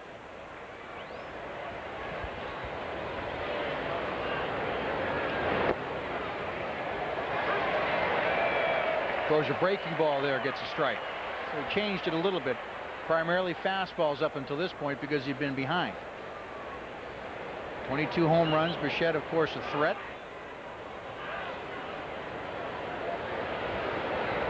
Nothing in 1 on Bichette with Walker at first. You always are aware when playing the Colorado Rockies of their late explosiveness, as we mentioned. Last night the Rockies won in the late part of the ball game. Yesterday's was their 32nd game of the season, decided in the 7th inning or later. And in those games, the Rockies are 19 wins, 13 losses. Grounded to shortstop. That's trouble for Colorado. Renteria to McGwire to McGwire, and the throw brings Big Mac off the bag.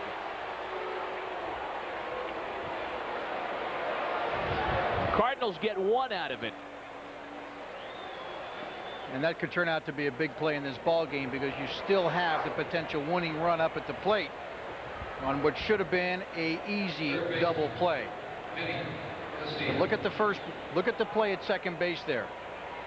Larry Walker, you know, one of those little things that you do. Larry Walker going into second base hard, forcing the quick and the errant throw by the second baseman. One gone for Vinny Castilla now. He too has gone deep tonight. A couple of walks, a single, and a home run for Vinny. Yeah, you see so many players in Major League Baseball don't go down to second base as hard as Larry Walker did right there, and turn that into an easy 6-4 to 3 double play, which is not the case in this situation. Things that never show up in the scorebook give your club one more out and 2 more chances to try to win the ball game. And that's why guys like Larry Walker are MVP type of guys, and people in the Rockies talk about him as being one of the best players in the game.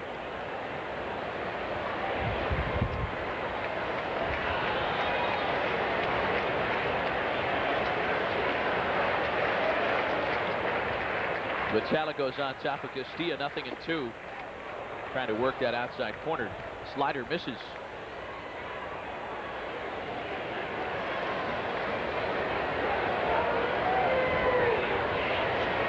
Important for Vitalico to get in front of Castilla.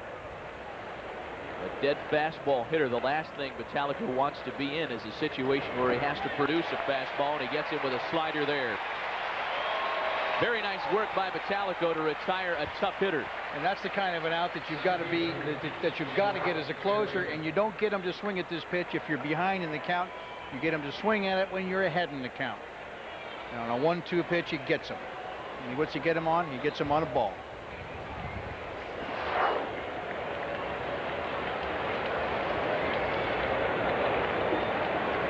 Well, the Rockies' last hopes now in the hands of Jeff Berry.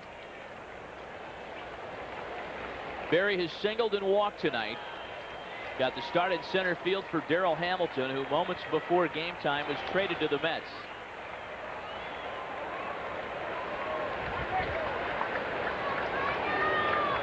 Funny how it boils down to this.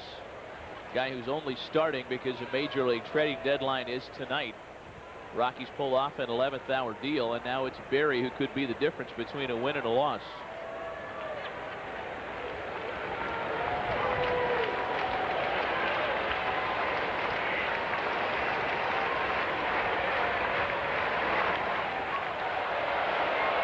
Popped him up in short left center. Langford's there, and the Cardinals have won it.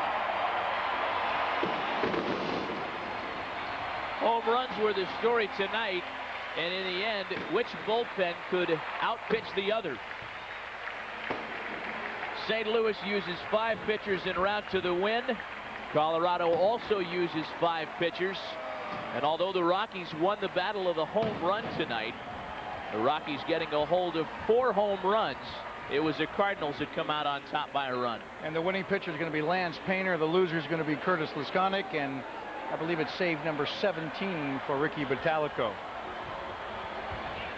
In a game that featured a lot of offense, our Georgia Pacific play of the game tonight came on the defensive side. A great throw from left field by Ray Langford, who only an inning before had entered the ballgame as a part of a double switch. He throws the ball in the air all the way right over the cutoff man's head, but look at the way the plate was blocked by Eli Marrero. The play is made at the plate. That at the time would have been the tying run, and the Cardinals, with a little insurance run late in the ball game, hold on and win it 6-5. Painter the win, Curtis Laskonic the loser. Ricky Vitalico chalks up his 17th save of the victory.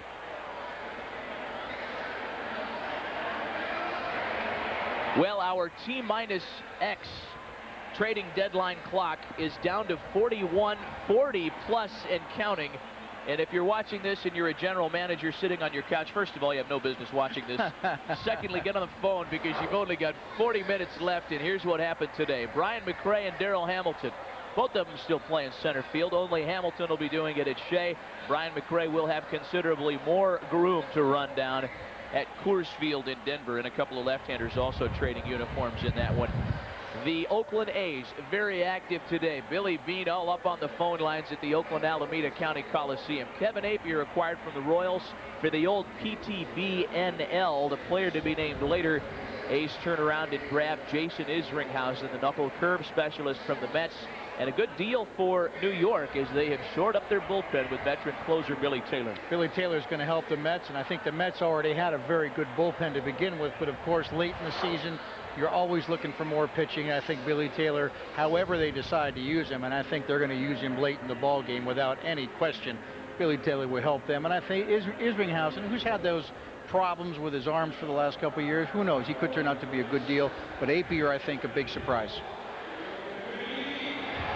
Well, the Cardinals win it by a final score of 6-5 tonight. Join us Thursday on Fox Sports Net when you'll see San Diego at St. Louis or the Yankees at Seattle. Check your local listings for the game and time in your area. Next week, FX Baseball Saturday Night takes its place as a part of our Saturday Night Bash with the Yankees and the Mariners at 9 Eastern, 6 Pacific. Coming up next on FX, on the West Coast, you'll see MASH. On the East Coast, you'll see Fast Food Films. Both are joined in progress. For Ken Brett, I'm Matt Vasgersian.